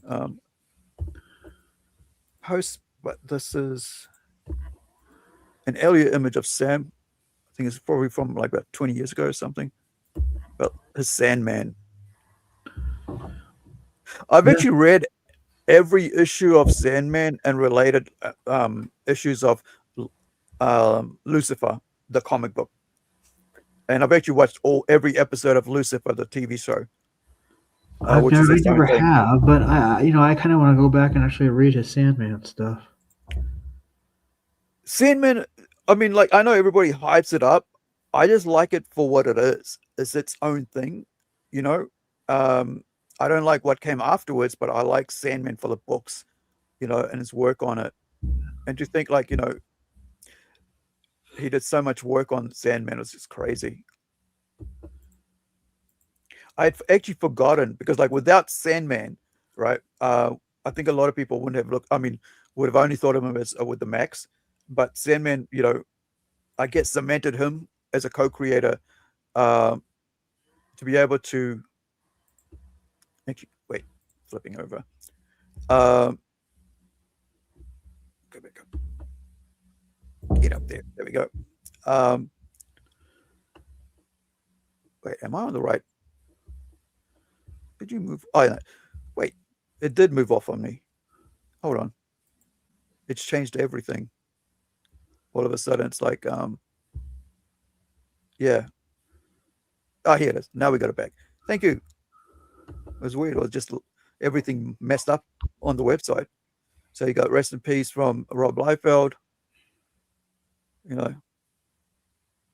Oh yeah, I shared that one. His own unique style, man. Like, this is the thing. Like, you know, you're not going to go to Sam Keith and go, "Hey, do me a Rob Liefeld," you know, because you go to an artist and go, "Yeah, do me a Wolverine in your style." Otherwise, if I want Rob Liefeld, I'll go and wait for Rob Liefeld to do Wolverine in his style. Yeah. You know, Sam's was pretty cartoonish. Yeah. The style was. It's that underground like punk style, right? It's a real. Yeah, a little serious, but also very cartoony. Like the Max had huge feet. Yeah.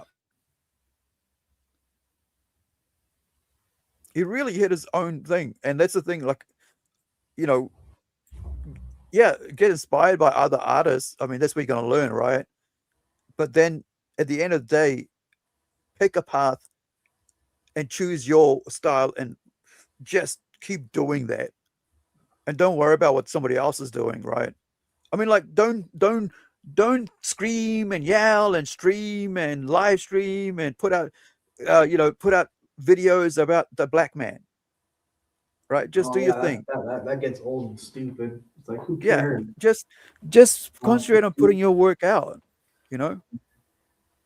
If you're half the legend you claim you are, you should be focusing on what you're doing. Yeah. All right, let's go to our 20. Where's my 20? Where's my link? Here it is.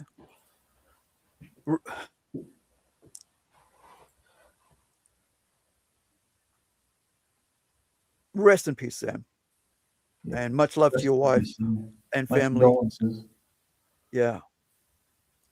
You know, it's really sad whenever we lose an artist and creator, writer, right? Because it's part of our community, whether you like the person or not. And I don't really have animosity to anybody in the mainstream because I love their work, and I think I will never have a bad word to say to them because they all helped me become what I am as a writer, as a creator.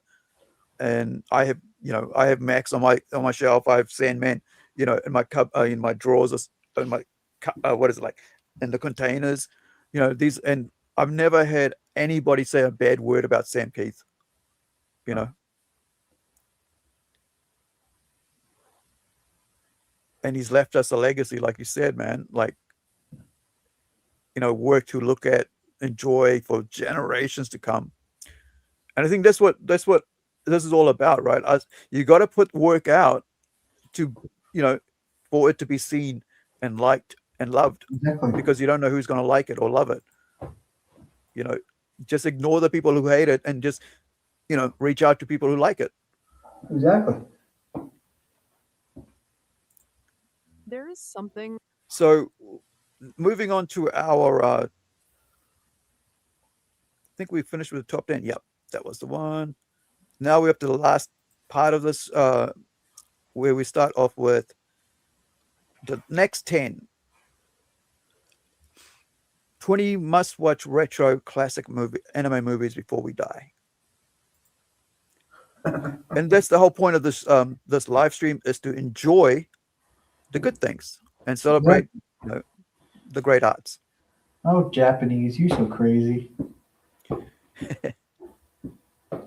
All right, here we go. Part 2. The 1996 X film takes a very different approach from the later TV series. It is dark, compressed, and fatalistic. Two factions battle over the fate of Tokyo, driven by a prophecy that is essentially self-fulfilling. People die not because the war demands it, but because they believed the prophecy said they would. The protagonist is forced into choices that guarantee he loses everything he cares about, no matter what he does. The film operates on multiple levels and delivers one of the more striking endings from that era. If you saw the TV series first, this is a very different experience. The Ocean Waves is a 1993 Ghibli film made entirely by Ghibli.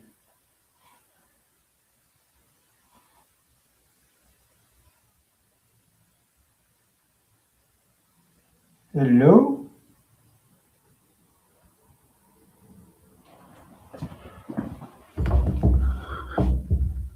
You still there, man? Oh, sorry, I'd muted myself. Apologies, I didn't realize. I was like, I can hear you, but I'm like, what? So, I am looking up the X information about the anime, but I'm not seeing it do its thing on IMDb, so we can look more detail about this. So I know it's based on the manga, but wait, I'm gonna have to go to IMDb or Google it. Hold on, give me 1 second. X manga anime, and of course I put a C in front of it. Okay, here we go.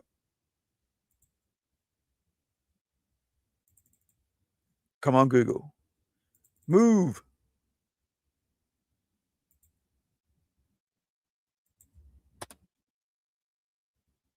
Wait. What's going on with my... What the... Give me 1 second. Something's going up with my...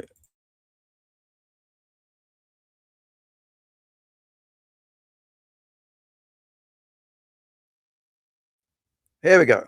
Yes, it is a manga.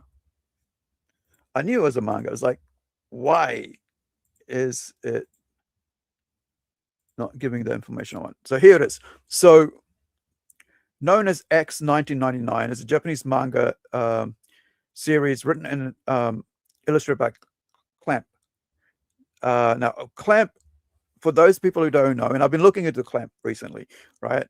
They've changed over the couple of years, but it's a female manga artist writer group, right? It's an all production company, right? So there's 4 of them. First it was Nananase Okawa and 3 artists whose roles shift for each issues, right? Series. So this group is amazing. Like, they've put out so much stuff, dude, over the years, right? Since 1980s. Right, and they're still going. So over here you can go, and I'll put this in a link so you guys can check it out. But Clamp has introduced so much stuff for us to enjoy, including this this movie that we're just going to be looking at, the X, in more detail. So you've got here, this is them about 20 years ago, right?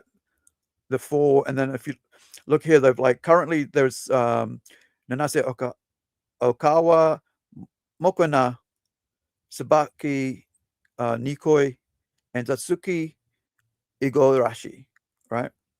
But also formerly they've had all these other artists here as writers as well.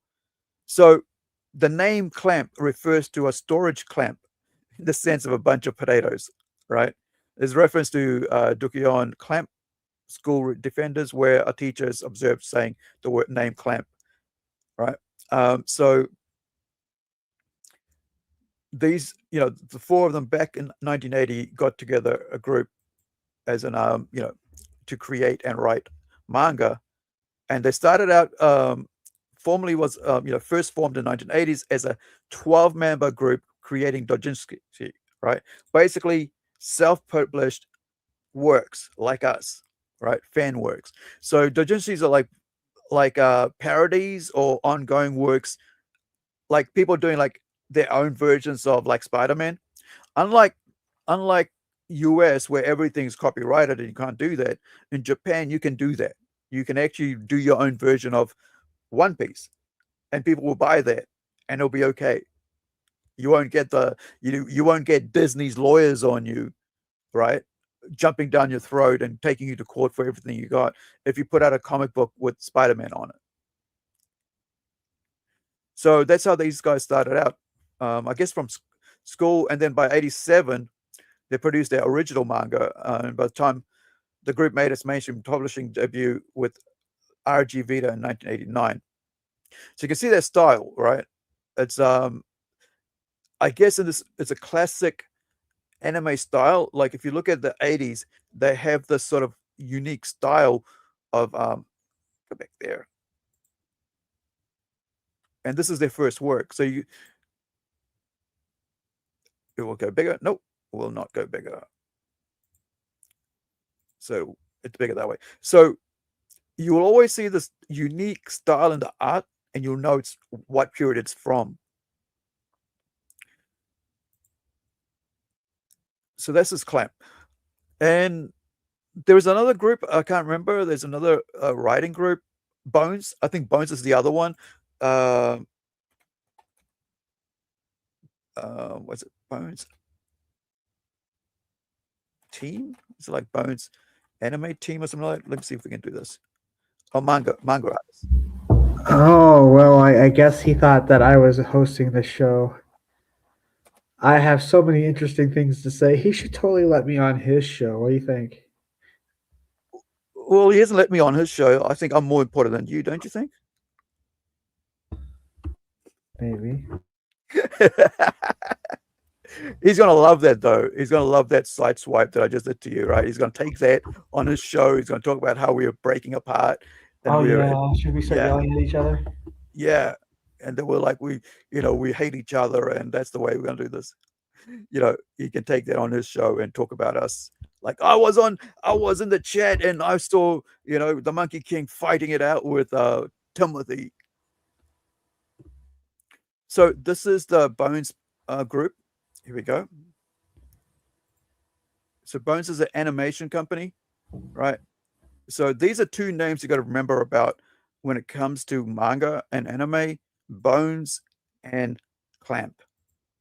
Historically, they're like worked on some of the greatest things you can think of that's come out of Japan. Bungo Stray Nights Stray Dogs is a really cool show. If you watch that anime, it's really cool. So now going back to X. So they came out in 1999. Wait, when did a manga come out? 92.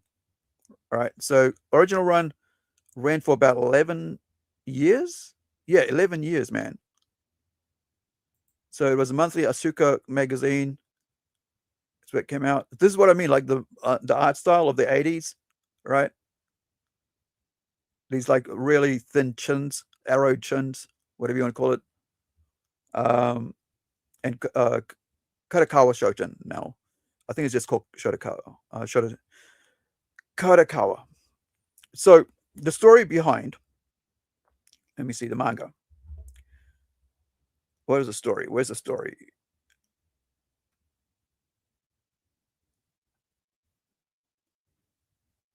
It's not going to tell me. Yeah, so there's 18 volumes. Man, that's huge. 11 years they put out 18 volumes. Hey, that's a lot of work, don't you think, Tim? In 11 years they put out 18 volumes of manga, and they're around about 200 pages, isn't it? Yeah, that's pretty impressive. But this is just one book they put out at that time. They were putting a whole bunch of them. This is so. There's a list of chapters. I'm trying to figure out where's the story about this. Oh yeah, here we go. Prelude, right? So after his mother's death, Kamui Shiro returns to his home, Tokyo. As he arrives, he destroys a shikigami, right? So it's a supernatural story that attack him and is spied by a woman known as Princess Hinato. At school, Kamui starts ignoring his two childhood friends, the siblings Kotori and Fuma Monao. Much to his former sadness, or much to Kotori's sadness. Kamui is later spied by Hinato's bodyguard, Daisuke Saiki. Kamui attempts to kill Saiki, who was rescued by Arashi Kishu. So it's like it's pretty much a supernatural anime. So let me see if I can find a trailer for that, because X manga anime. It's X is such a weird freaking title. So it gets there is, by the way, a feature length movie, which is what we're talking about here, that you can actually watch in English on YouTube. It's called X the Movie, right? So let me show you what it is here, so you guys can. We'll play a little bit of it just to give you an idea of what X is. Because I mean, like I said, there's another movie that came out recently. It's that trilogy now, a horror movie called out of Japan called X, right? So let me go forward a bit.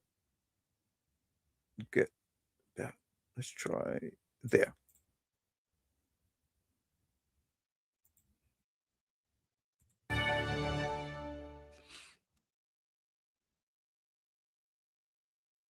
So this came out in 1999.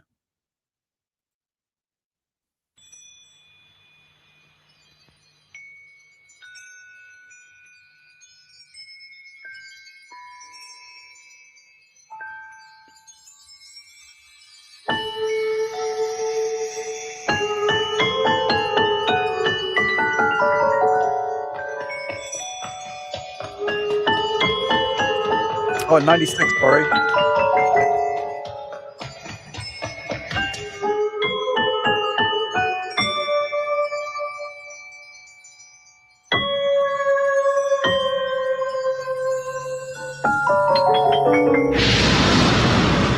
Mother?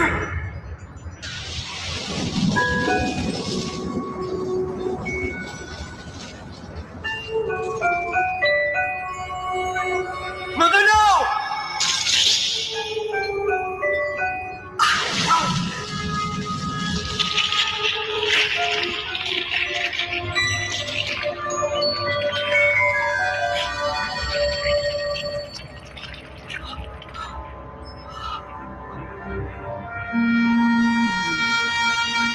It's time for you to return to Tokyo, Kamui. You've been chosen by fate to fight for the city.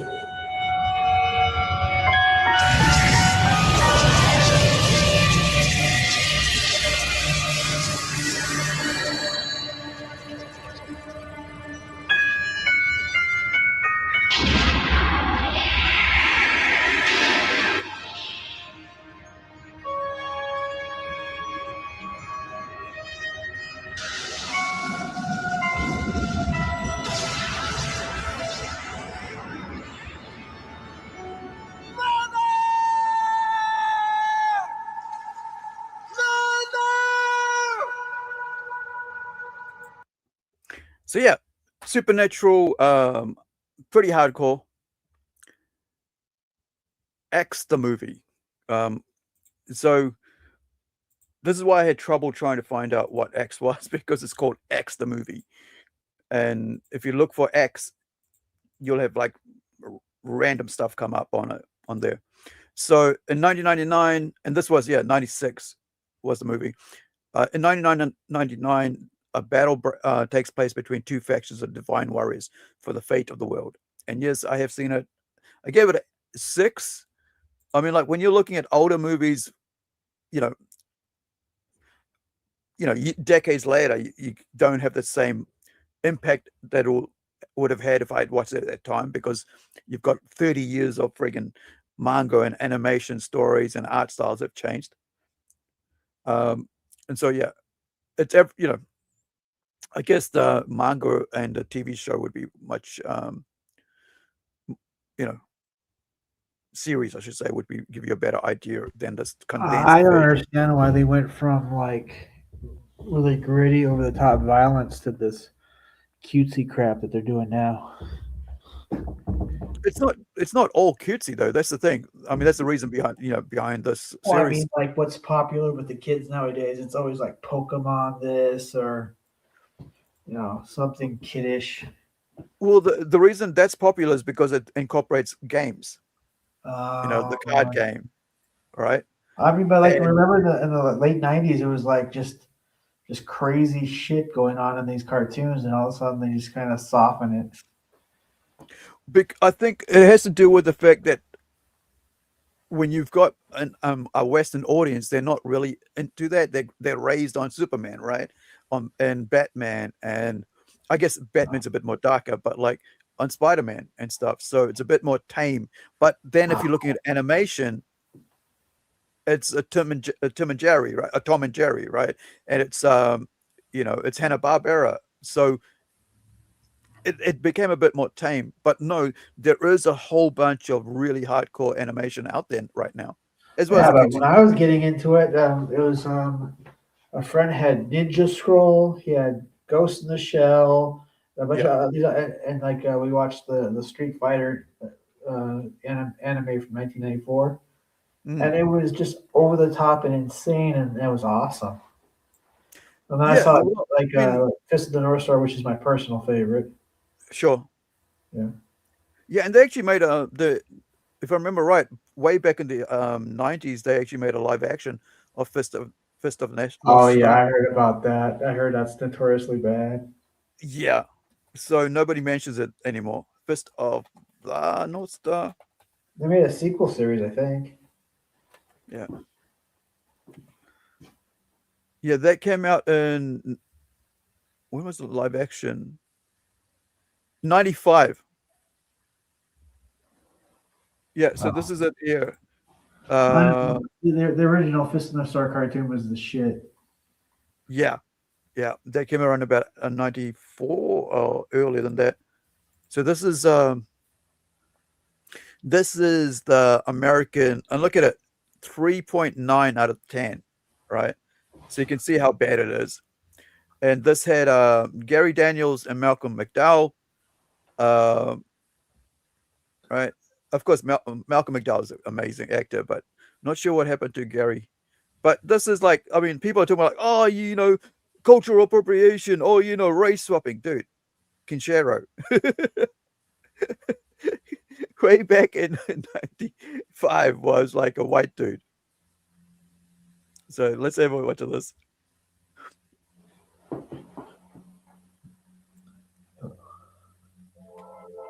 Where's my volume? You mean to kill me? Time beyond tomorrow.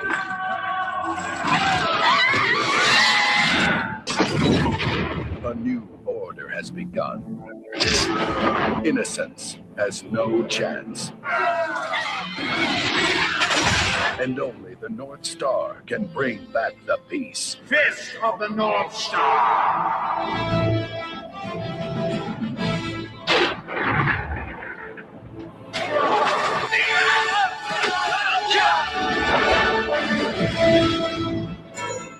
Your dreams are over.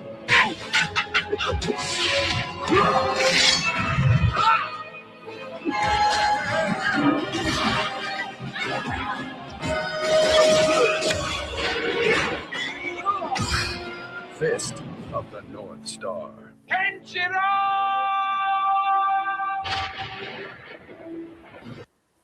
Yeah, that's cheesy as shit. This is that's as bad as the light. What was it? Oh, gosh, I can't remember now. Death Note, the Death Note movie that they did recently. It's as bad as that, right? I've never heard of it. Is it 2006? No. Yeah, this one. And you be glad you didn't watch it. I actually watched this. Why? Because I thought it was like whatever. Let's watch this. I think I had free time. Yeah, this is like 2017, so I must have watched this in 2018 when I was like in my 2 years of sabbatical of like away from the internet. So I don't know what it was about because I was just watching it. But this is what happens when you let Hollywood try to do something that they shouldn't be touching. And I still, to this day, am saying that Ghost in the Shell, the Hollywood version of that with Scarlett Jo, is great. It is pretty good. I actually kind of like that one. Yeah. And also, Battle Angel Alita is pretty good. Oh, that's amazing. Yeah. So, but this is this is shit in a bad way. Not this is the shit, right? This is actually shit. All the people that make life miserable, make life dangerous.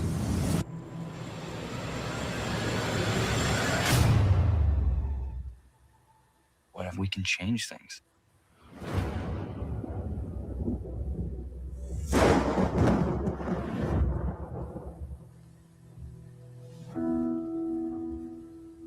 The human whose name is written in this note shall die.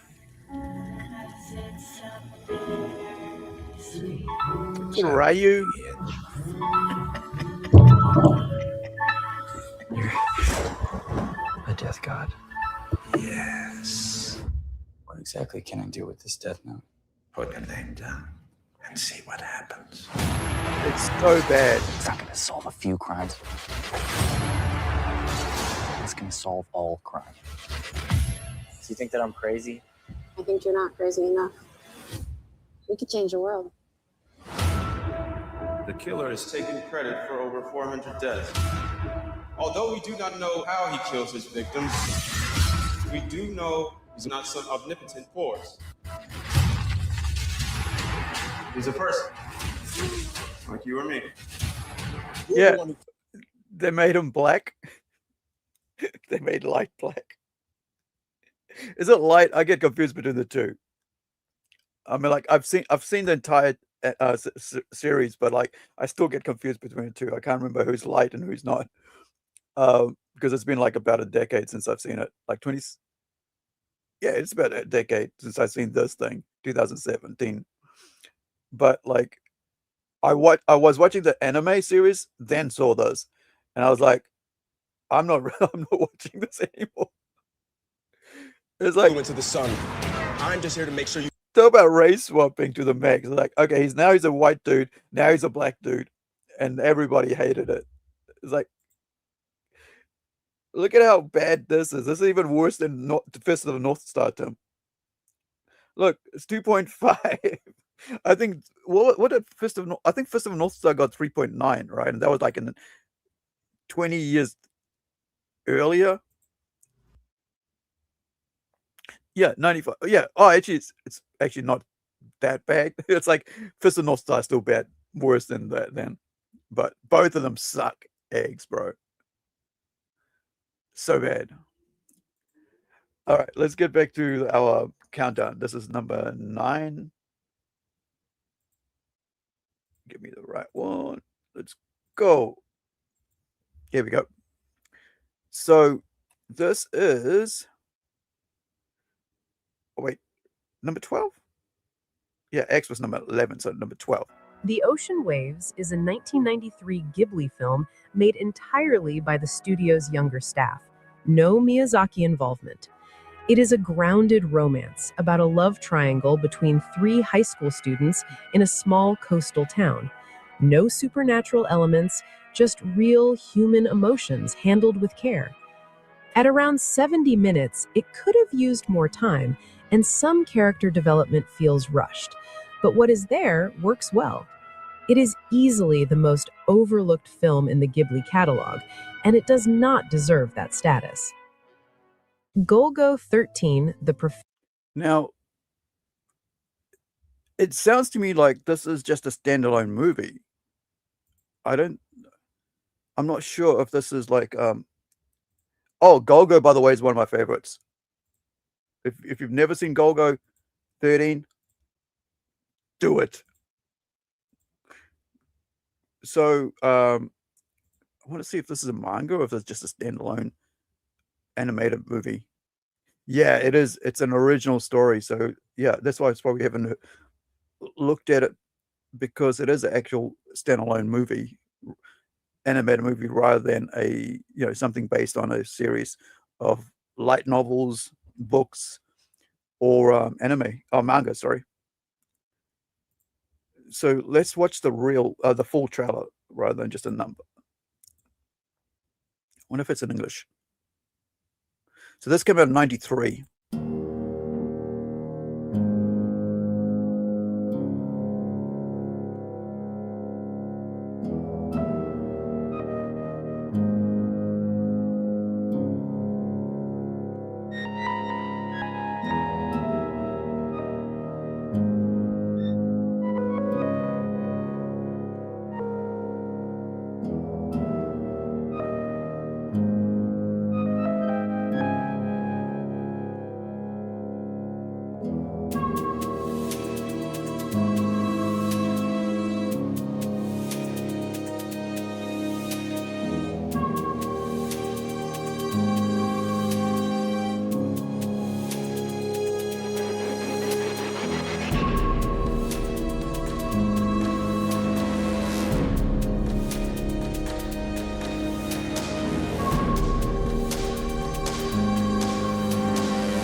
So where is this? Yeah. So as a young man returns home after his first year away at college, he recalls his senior year of high school and the iron-willed big city girl that turned his world upside down. So that is a story about ocean waves. Let's get back to our number 11. It's basically a slice of life story with no sort of like, action sequences or crime or sci-fi mecha, you know, fantasy monsters or supernatural creatures and stuff. Hey, click the wrong thing again. Link, get back up here. Where is it? There we go. Now, as I was saying, Golgo, bro. Golgo 13 is a must watch. It is one of the best assassination gangster type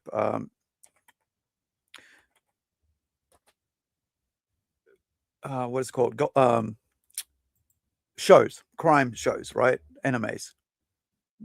It's just one of the best. Now, let me play this little clip and then we'll go to the actual movie trailer.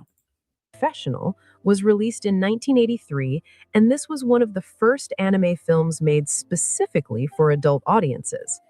It follows the legendary assassin Duke Togo after a hit draws the wrath of a powerful oil baron. The film was an early adopter of CGI in anime and features a story driven less by its stoic protagonist and more by the antagonist's obsessive pursuit of revenge. The supporting cast lacks depth, but the central conflict carries it. This was one of several titles that helped open Western markets to mature anime content before Akira arrived.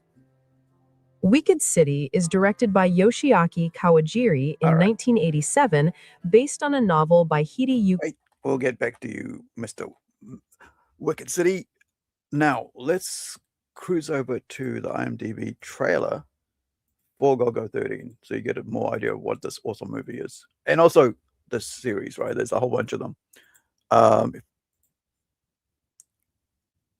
It's average around about 7 out of 10, so that's pretty good.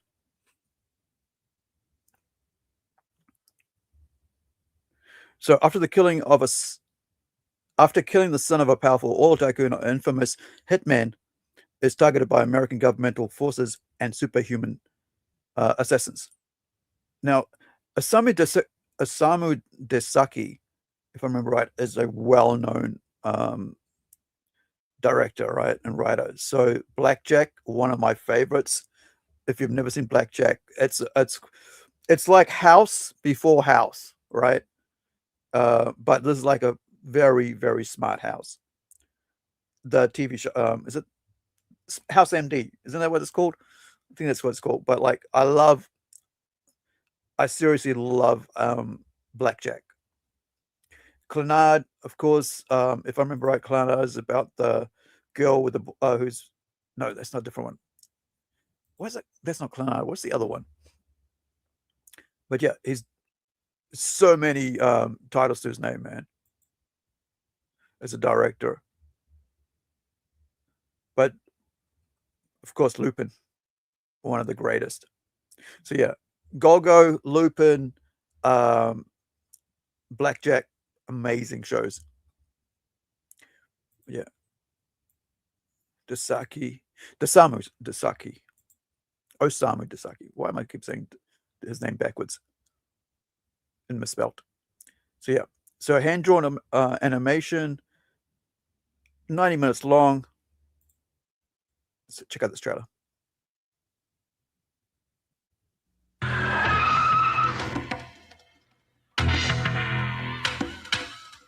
Leonard Dawson is the richest man in the world. Powerful people make enemies. If an enemy becomes a problem, someone calls the professional. Codename Golgo 13. Target, former Nazi SS captain, Bernard Mueller. I'll take the job. He never kills for sport. He never misses the mark. And he never gets involved. Can't you let this one go? But this time, it's personal. The hunter has become the hunted. Because this time, he's the target. We found Golgo 13. He's preparing to shoot, sir. We'll see if you got him this time. We had him cornered, he was wounded, and yet he was neither captured nor sanctioned. The next time, either he dies or you die. I want to know who's really behind all this. Did you find out who ordered it? I will not tolerate it a third time. Do you understand me? The next time you fail is when you all die! We have only one enemy. Golgo 13. Kill him.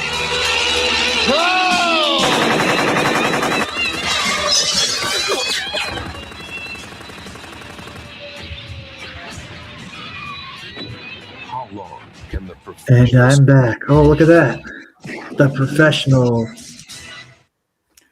Yeah, well, this is, you know how you're talking about like, oh, back then there was like all these mature movies and, you know, everybody was into this anime that was hardcore. Well, this was the first one that started the whole American mature anime movie franchise. The genre, I should say. So this, and I just remembered something, right? So when I was thinking about this, it actually reminded me of the character that I've got that appears in, where is it? Appears in Templeton, which actually I don't have open, but appears in Templeton as a assassin, right? As a hitman. So let me grab this and I'll show you what he looks like here somewhere before we go on about how Golgo 13 was created and stuff. And a bit more about that. Where are you? Templeton page. What page are we on? Flats, final things. Oh, it is that one. Hold on.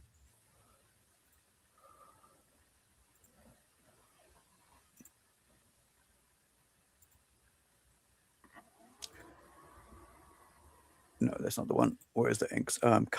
Colors. Gosh. Actually, let me go on to the other one, and while I'll look it up, and we'll go to IMDb. No, we'll go to Wikipedia. So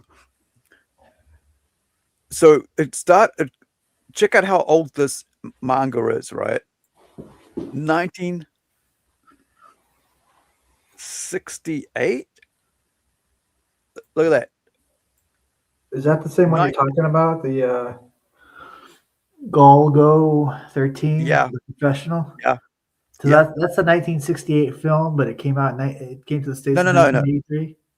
No. The manga was started in 1968. Oh. October. Yeah. And it's got 219 volumes, dude. 219 volumes? Yeah. See, So there's something to my idea of like only pushing floppies at conventions and then like promoting trade paperbacks online. Yeah, because I mean, look, when you're putting out floppies, you're not going to make money on them, right? It's actually what really makes money is it gets the books out there, right? People see it, whatever, get the support. But what really will get you repeatable finance or profit, whatever, even though it's going to be very low, is actually putting out a trade paperback, because that's your collected pieces. That's why, mangas and like the chapters end up online in magazines, and then they put out the volumes, or and then you've got like 200 pages or whatever, how many chapters. You know what's actually helped me in the very few promote in-store book signing things and whatever is bundles. Yeah. I mean, I'd sell quite a few, like 3 or 4 bundles. Like you I can buy everything for like $25. Yeah, it's better that way, because people usually my thinking is that everybody that walks in through the door at a conventional store has $20 in their pocket, right? Yeah. And so if you average everything out as a set worth about $20, you'll be able to give them a whole bunch of stuff for that. However, with Kickstarter, people like to make their books just $20 just for that one print book, which is kind of a bit overkill for a 20-page book or something like that, or 25, depending on how many, a 32-page book. But this dude, by the way, has in 1990 won a Guinness Book World Record for the oldest manga still in publication. Right?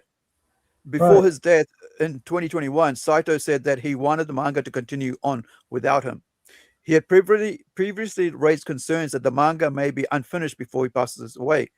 So the Saito production group of manga creators will continue its publication with the assistance of the Big Comics editorial group. Big Comics is a magazine, which is here for mature readers, right? And that started since 1968, which means that he was one of the first people to publish his manga in this magazine, and it's one of their hit titles in that time. So the series has been adapted to 2 live-action feature films, an anime movie, and an original video animation, and also an anime television series and 6 video games. With a cumulative total of 3 million copies in circulation in various formats, including compilation books. It is one of the best-selling manga series of all time. Manga won the 1975 Shoga Kuka Manga Award with General Manga and the Grand Prix prize at 2002 for Japan Cartoon Association Awards. Right. It's like I said, it's one of my favorites. It's such a cool, strong character, and yeah, it's great, man. Like this is one of the best around. But like I said, if you haven't seen Go-Go 13 or any of the movies or TV shows series, please check it out. If you I love, will. yeah. What's that? Sorry. I said I will. It sounds like an interesting. Yeah, man. It is good. It's yeah. Here it is. Let me I found what I was looking for. So early on with my I wrote a couple crime dramas before I started doing superhero comics. Well, I've only done one or two superhero comics, but because I like other stories apart from superhero comics. So there is a character I introduce in passing in this where are you? It's here. Right. So this is a character here for that comes out in Templeton, which is coming out in a couple of months on Kickstarter. I'm working on issue color fading the pages now on issue 2. So this is my hitman assassin. He's called Matthew. So before I was writing, comic book scripts, I was writing movie scripts. So I have a series called the Dirt, which he is the main character of. But I asked my artist to put him in here in Templeton as a hitman kind character. So you see him in first time you see him, he's actually here before we do the other book, which was almost finished, but my artist walked away from me like about 4 or 5 pages from finishing. So you get that. And here's the thing, guys, in indie comics, you do have fickle artists, right? And you are going to meet fickle artists who will basically almost complete a book and just leave you high and dry. Right? Not this book, right? But you'll find that there are artists out there who will almost finish the book and then stop. And there are others who will go, yeah, I'm bored now. I don't want to do any more. And so those books, those 30, 20 pages will just sit there for years unfinished until you can find an artist who has the same style. Right? You could easily just this put happens. those together as a short story. Yeah, but if you've got a complete first issue, which is a Kickstarter, like the Kickstarter to 6-issue series, it's really hard to do because it's not finished. All the issues aren't finished. I mean, the pages aren't finished for that story. And it's, even if you try to do it as a short story, it doesn't work because it's like it doesn't feel right, it doesn't read well. I have 2 stories like that. There's one that was supposed to be like a 4-issue alien superhero type series, mature readers. And there's another one, like I said, Dirt, where he is the main character of that. And it's about an assassin, who's hired to go to Fiji to carry out justice, right? And it's a slice of life crime drama with mature themes. And so, yeah, so this is the first time anybody's actually outside of my team and I seeing who Matthew is. So, yeah. But his actual look is based on a good friend of mine, Xavier. For some reason, I'm thinking of the movie Snatch. That was a good one. Yeah, Snatch is a good movie. All right, that's enough segue about that. Biker But kept knocking the guy out.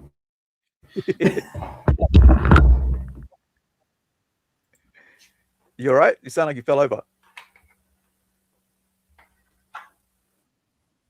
Okay, so the next I didn't one. fall over. No, I was just unplugging something. Okay, so number 14 is I think it's Millennium Princess. Let me see. All right, here we go. Next one. Yoshiaki Kawajiri arrived. Wicked City is directed by Yoshiaki Kawajiri in Wicked City. I remember hearing about that. That Brandon Tennell's guy. The plot involves agents from Hold the on, human world. Let me stop that. You go say your piece and I'll play it. Go. Okay, my bad. This guy, Brandon Tennell, reviewed that and the live action version. Right. I haven't seen the live action, but I have seen the animated version about a decade ago. Yeah. So, yeah. City is directed by Yoshiaki That's all right. Kawajiri in 1987, based on a novel by Hideyuki Kikuchi. The plot involves agents from the human world and a demon world maintaining a fragile peace. The story is not really the draw. The atmosphere is. Kawajiri creates a mood that is dark, dangerous, and visually striking, leaning heavily into noir aesthetics. I should note that this film contains graphic content, including sexual violence, that will not sit well with many viewers. It is very much a product of its time.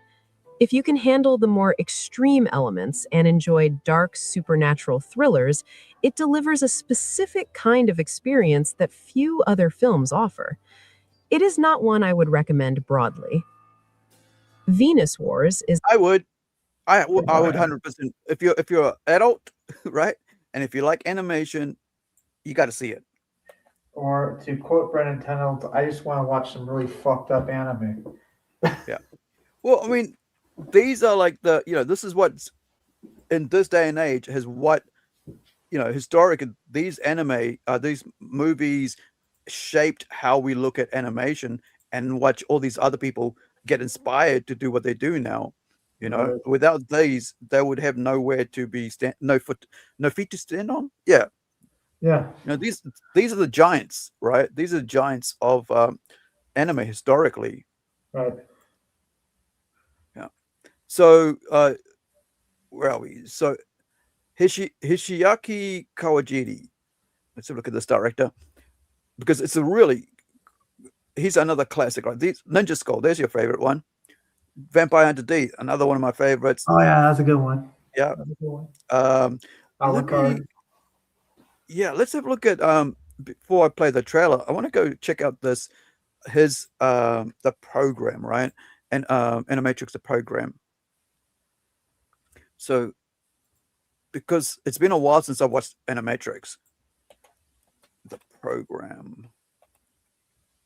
See if it's on here we go. Yeah, so it's actually on YouTube. It's only 7 minutes long. So let's check it out.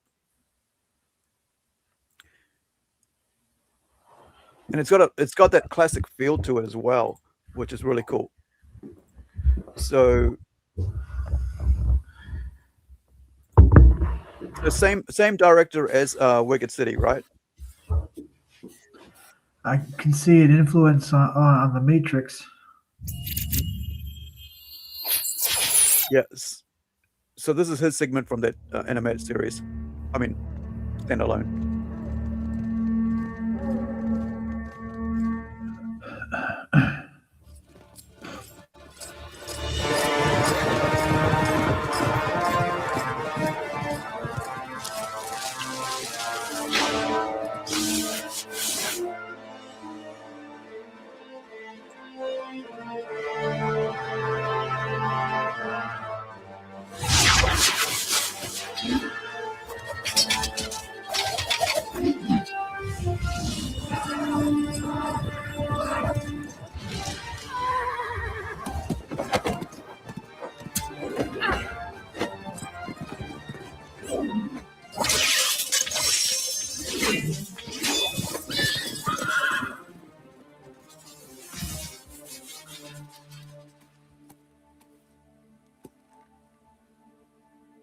Your favorite simulation, Just killing time.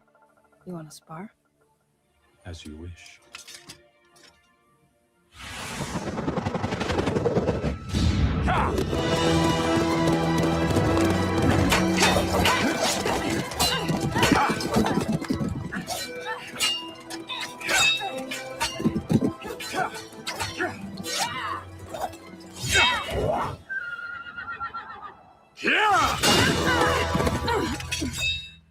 That was too easy. What's the problem? Where's your concentration? Maybe you regret taking the red pill. Maybe. It crosses everyone's mind at least once. The wish to return to an ordinary life. A carefree life in the country. The life we had before knowing all this. Even if that life was just an illusion. It's ironic that one could be more at peace in the virtual world.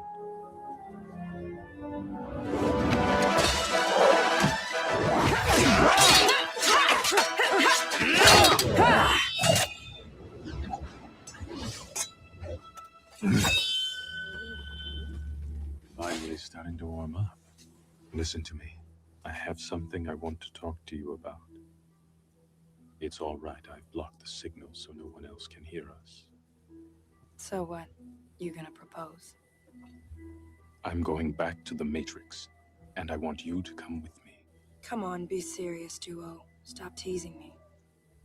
I am serious, and you know it. I really thought you'd be with me on this. Anyway, it's done, and it's all been settled with them. What do you mean it's all been settled?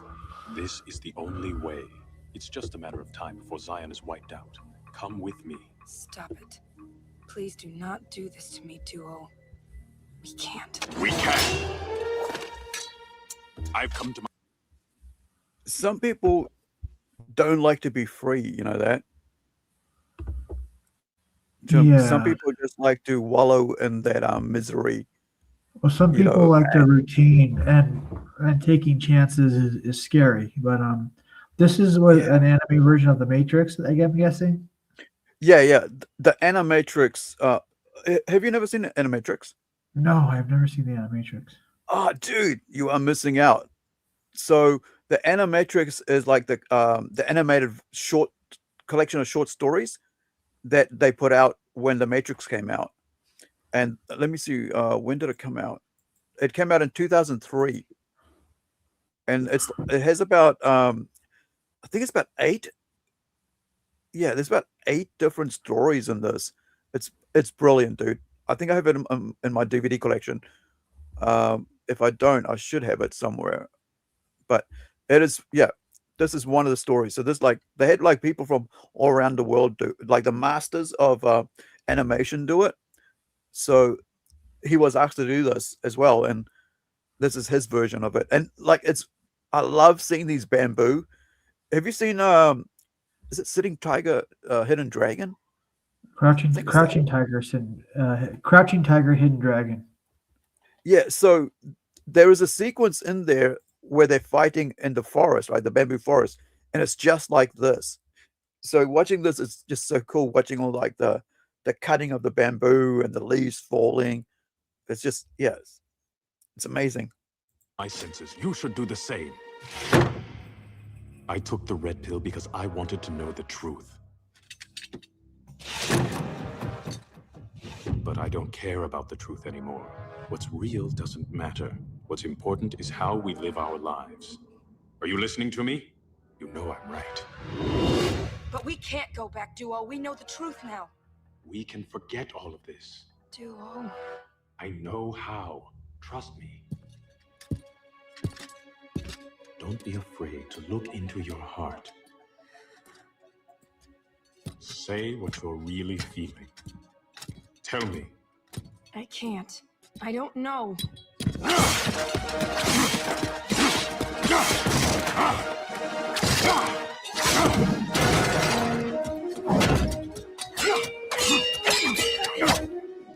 Running away won't change anything! You're the one that's running away! Stop pretending! So instead of him going back to the Matrix, right, plugging himself into the computer system, he would rather than go alone by himself. He wants to take her with him. This is the thing about like that whole crabs in a bucket thing that people in America talk, the black culture in America talks about a lot. Is that rather than people just doing their own thing, they want to and drag, live in their own wallow. They like to drag everybody else down with them. It's like, well, dude, you go do your thing and just leave us alone and, live your life and be happy, and we'll do our own thing and be happy. We don't need to go. You don't need to take us with you, right? We're happy on our own. But this is what I find interesting about the Matrix, that there are those who would, after knowing the truth, that they're a part of a freaking machine used as batteries, right, to keep powering the machine, or go live with the truth, knowing that you can be free from being a battery, right, and live amongst real humans, even if it's going to be tough, still, But yeah, man, it's like I always find it interesting how people would rather drag other people down than just to go live their way, I know, impose their rules on other people than just to live alone. So this, we're going to finish up with this Wicked City. So let's go back. I've got the link. Actually, I'll put the link there for you guys to watch. I actually noticed that this is only like a 330 p version that's out there. There might be a better version of this, but I try to change it. But look at this. It's only 350, right? So it's very low resolution. So apologies for that. But I'm sure that like if you look around, you'll be able to find a more high version. So this is the Animatrix video because it was released as a video, not as a movie, right? And very highly rated, right? Because there's several different art styles and hand drawn, computer animation, all different types of genres involved. But yeah, this is one of the classics. This is before the trilogy came out, if I remember right, in 2003. So it's already 23 years ago. So he did, along with Daseki, there was other people that actually had their hand in doing short sequences. So there's like what, 7? Yeah, there's 7 of them. So yeah, so you had Andrew R. Jones. Final Flight of Osiris is a really cool one. World Record was a pretty cool one, but all these are really good, right? There's so you've got here all these.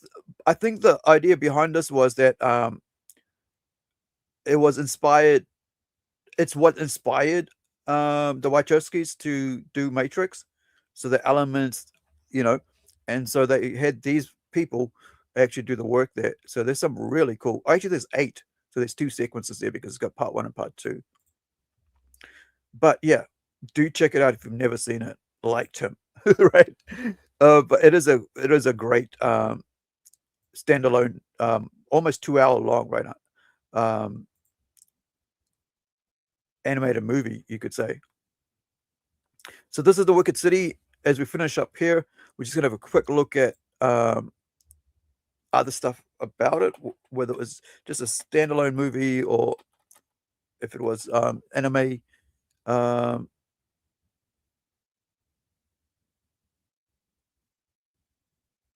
Yeah, so it was based on it was based on a novel series, right? I remember she said that in that clip. We will return for part 3 of the movies later. I mean, next episode. Is it this one? Yeah, so this is the actual book list of books that it's based on. So you've got, is it 7? No, 11. So 11 novels up to 2016. So it started first 1985 and then adapted into a erotic science fiction thriller movie as Wicked City. Hideaki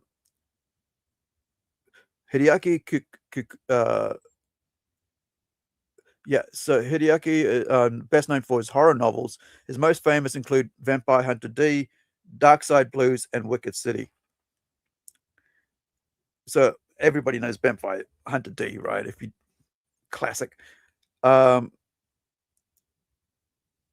the first books served as basis for the anime film and also the live action film of the same name. But I don't remember seeing the live action of this. Have you heard anything about the live action version of Wicked City? I just know that Brandon Tenold guy did a review of it. And he's actually pretty funny. So, is it? Which one would it be? So, is it?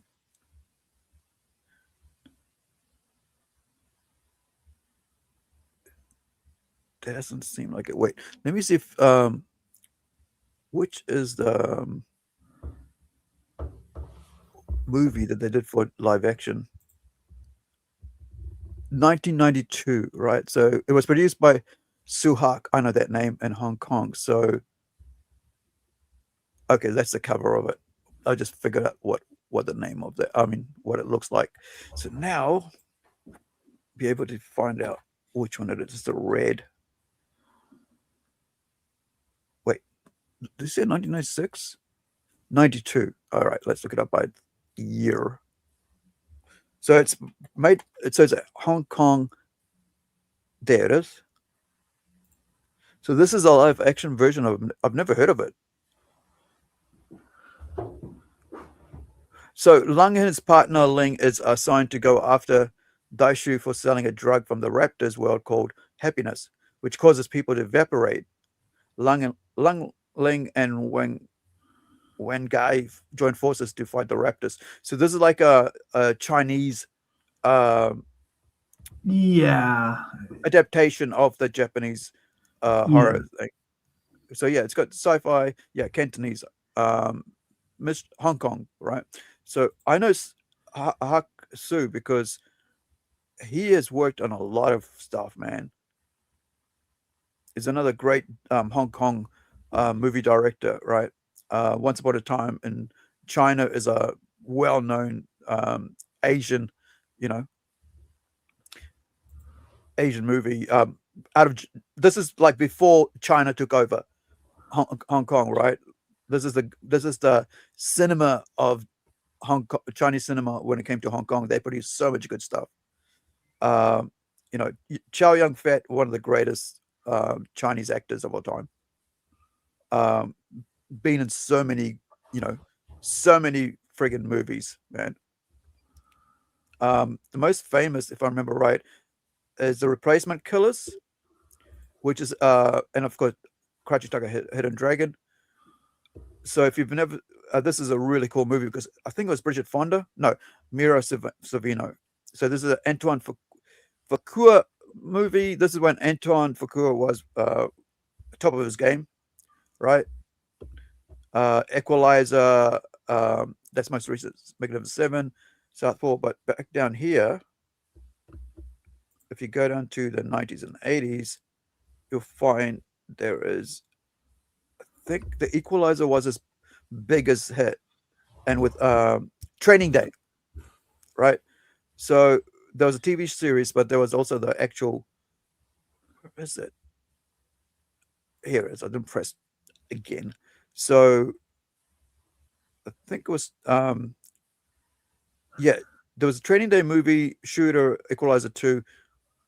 I'm not sure why Equalizer 2 isn't here, or 1 isn't here. But yeah, very the most recent Bullet Train is pretty cool. You got to watch Bullet Train. Have you seen Bullet Train? That looks like it's a good one. I haven't seen it yet, but it looks good. It is crazy with Brad Pitt, man. This is a really, so we'll finish up on this, guys, for the day. Like, I gave it a 9 out of 10. I love this movie. I'm gonna have to watch it. This is a Japanese movie done with with Hollywood. This is just so good. Konnichiwa.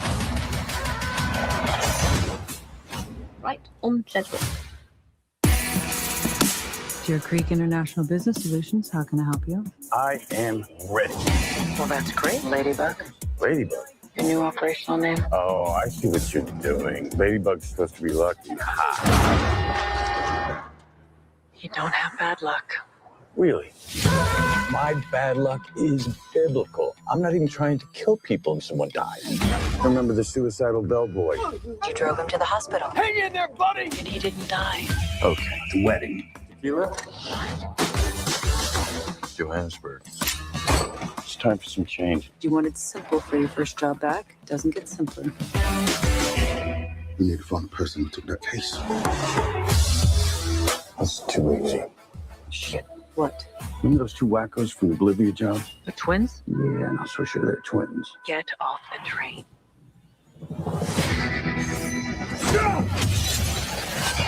You stab me? I would never stop coming for you. What? I missed my stop. Something else going on here. Hi. You don't remember me? You look like every white homeless man I've ever seen. Really? You don't remember me?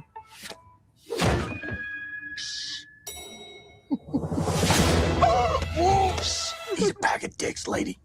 I'm sorry. I'm working on it. Get off at the next stop. Sounds so easy when you say it. One little prick from this, you know what happens? Yes. Your blood congeals, clogging your veins. I said yes! Shitballs.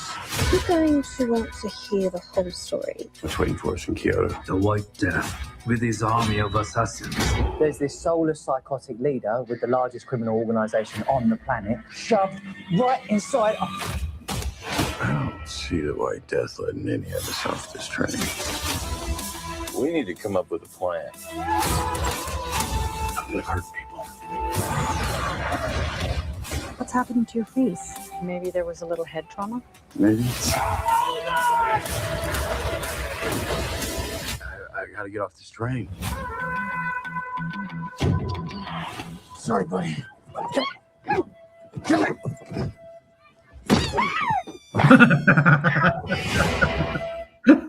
Konnichiwa. You gotta watch this. It is so good. Great. Yeah, it is. It's really good and it's so much fun. It's like an action-packed comedy, and like I give it. I give it a 9 out of 10, dude. I'm gonna have to watch it now. Yeah, it's so good, man. This is just, it's like 7.3 from like 500,000 people, but for me it was like a 9 out of 10, right?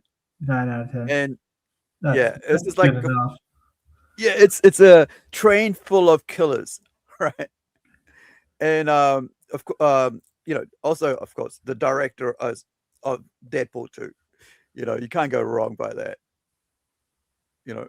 It's Did that say David Lynch? and of course, producer of John Wick, of course.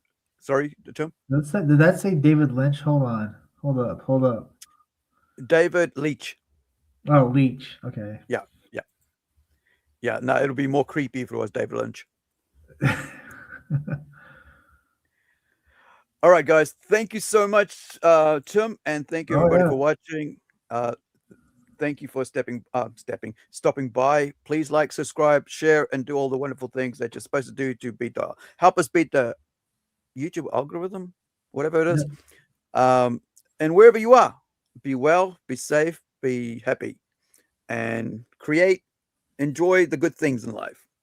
So hopefully this second part, and we've got a third part coming up, these classic anime movies and stuff, has inspired you to do some work or go watch them. Yes, exactly. Thank you, Tim. Any words? Make what the people enjoy reading and don't follow excuses. Great. All right, guys. Ka kite ano. Catch you on the flip side. Be well. Bye for now. Nope. Can't stay here anymore. I gotta get back. I think this was the spot. Oh Lord, I beseech thee, please return me to my old life. I swear I'll do anything. Like, literally anything. And I won't bother you again, so pretty please bring me back to life.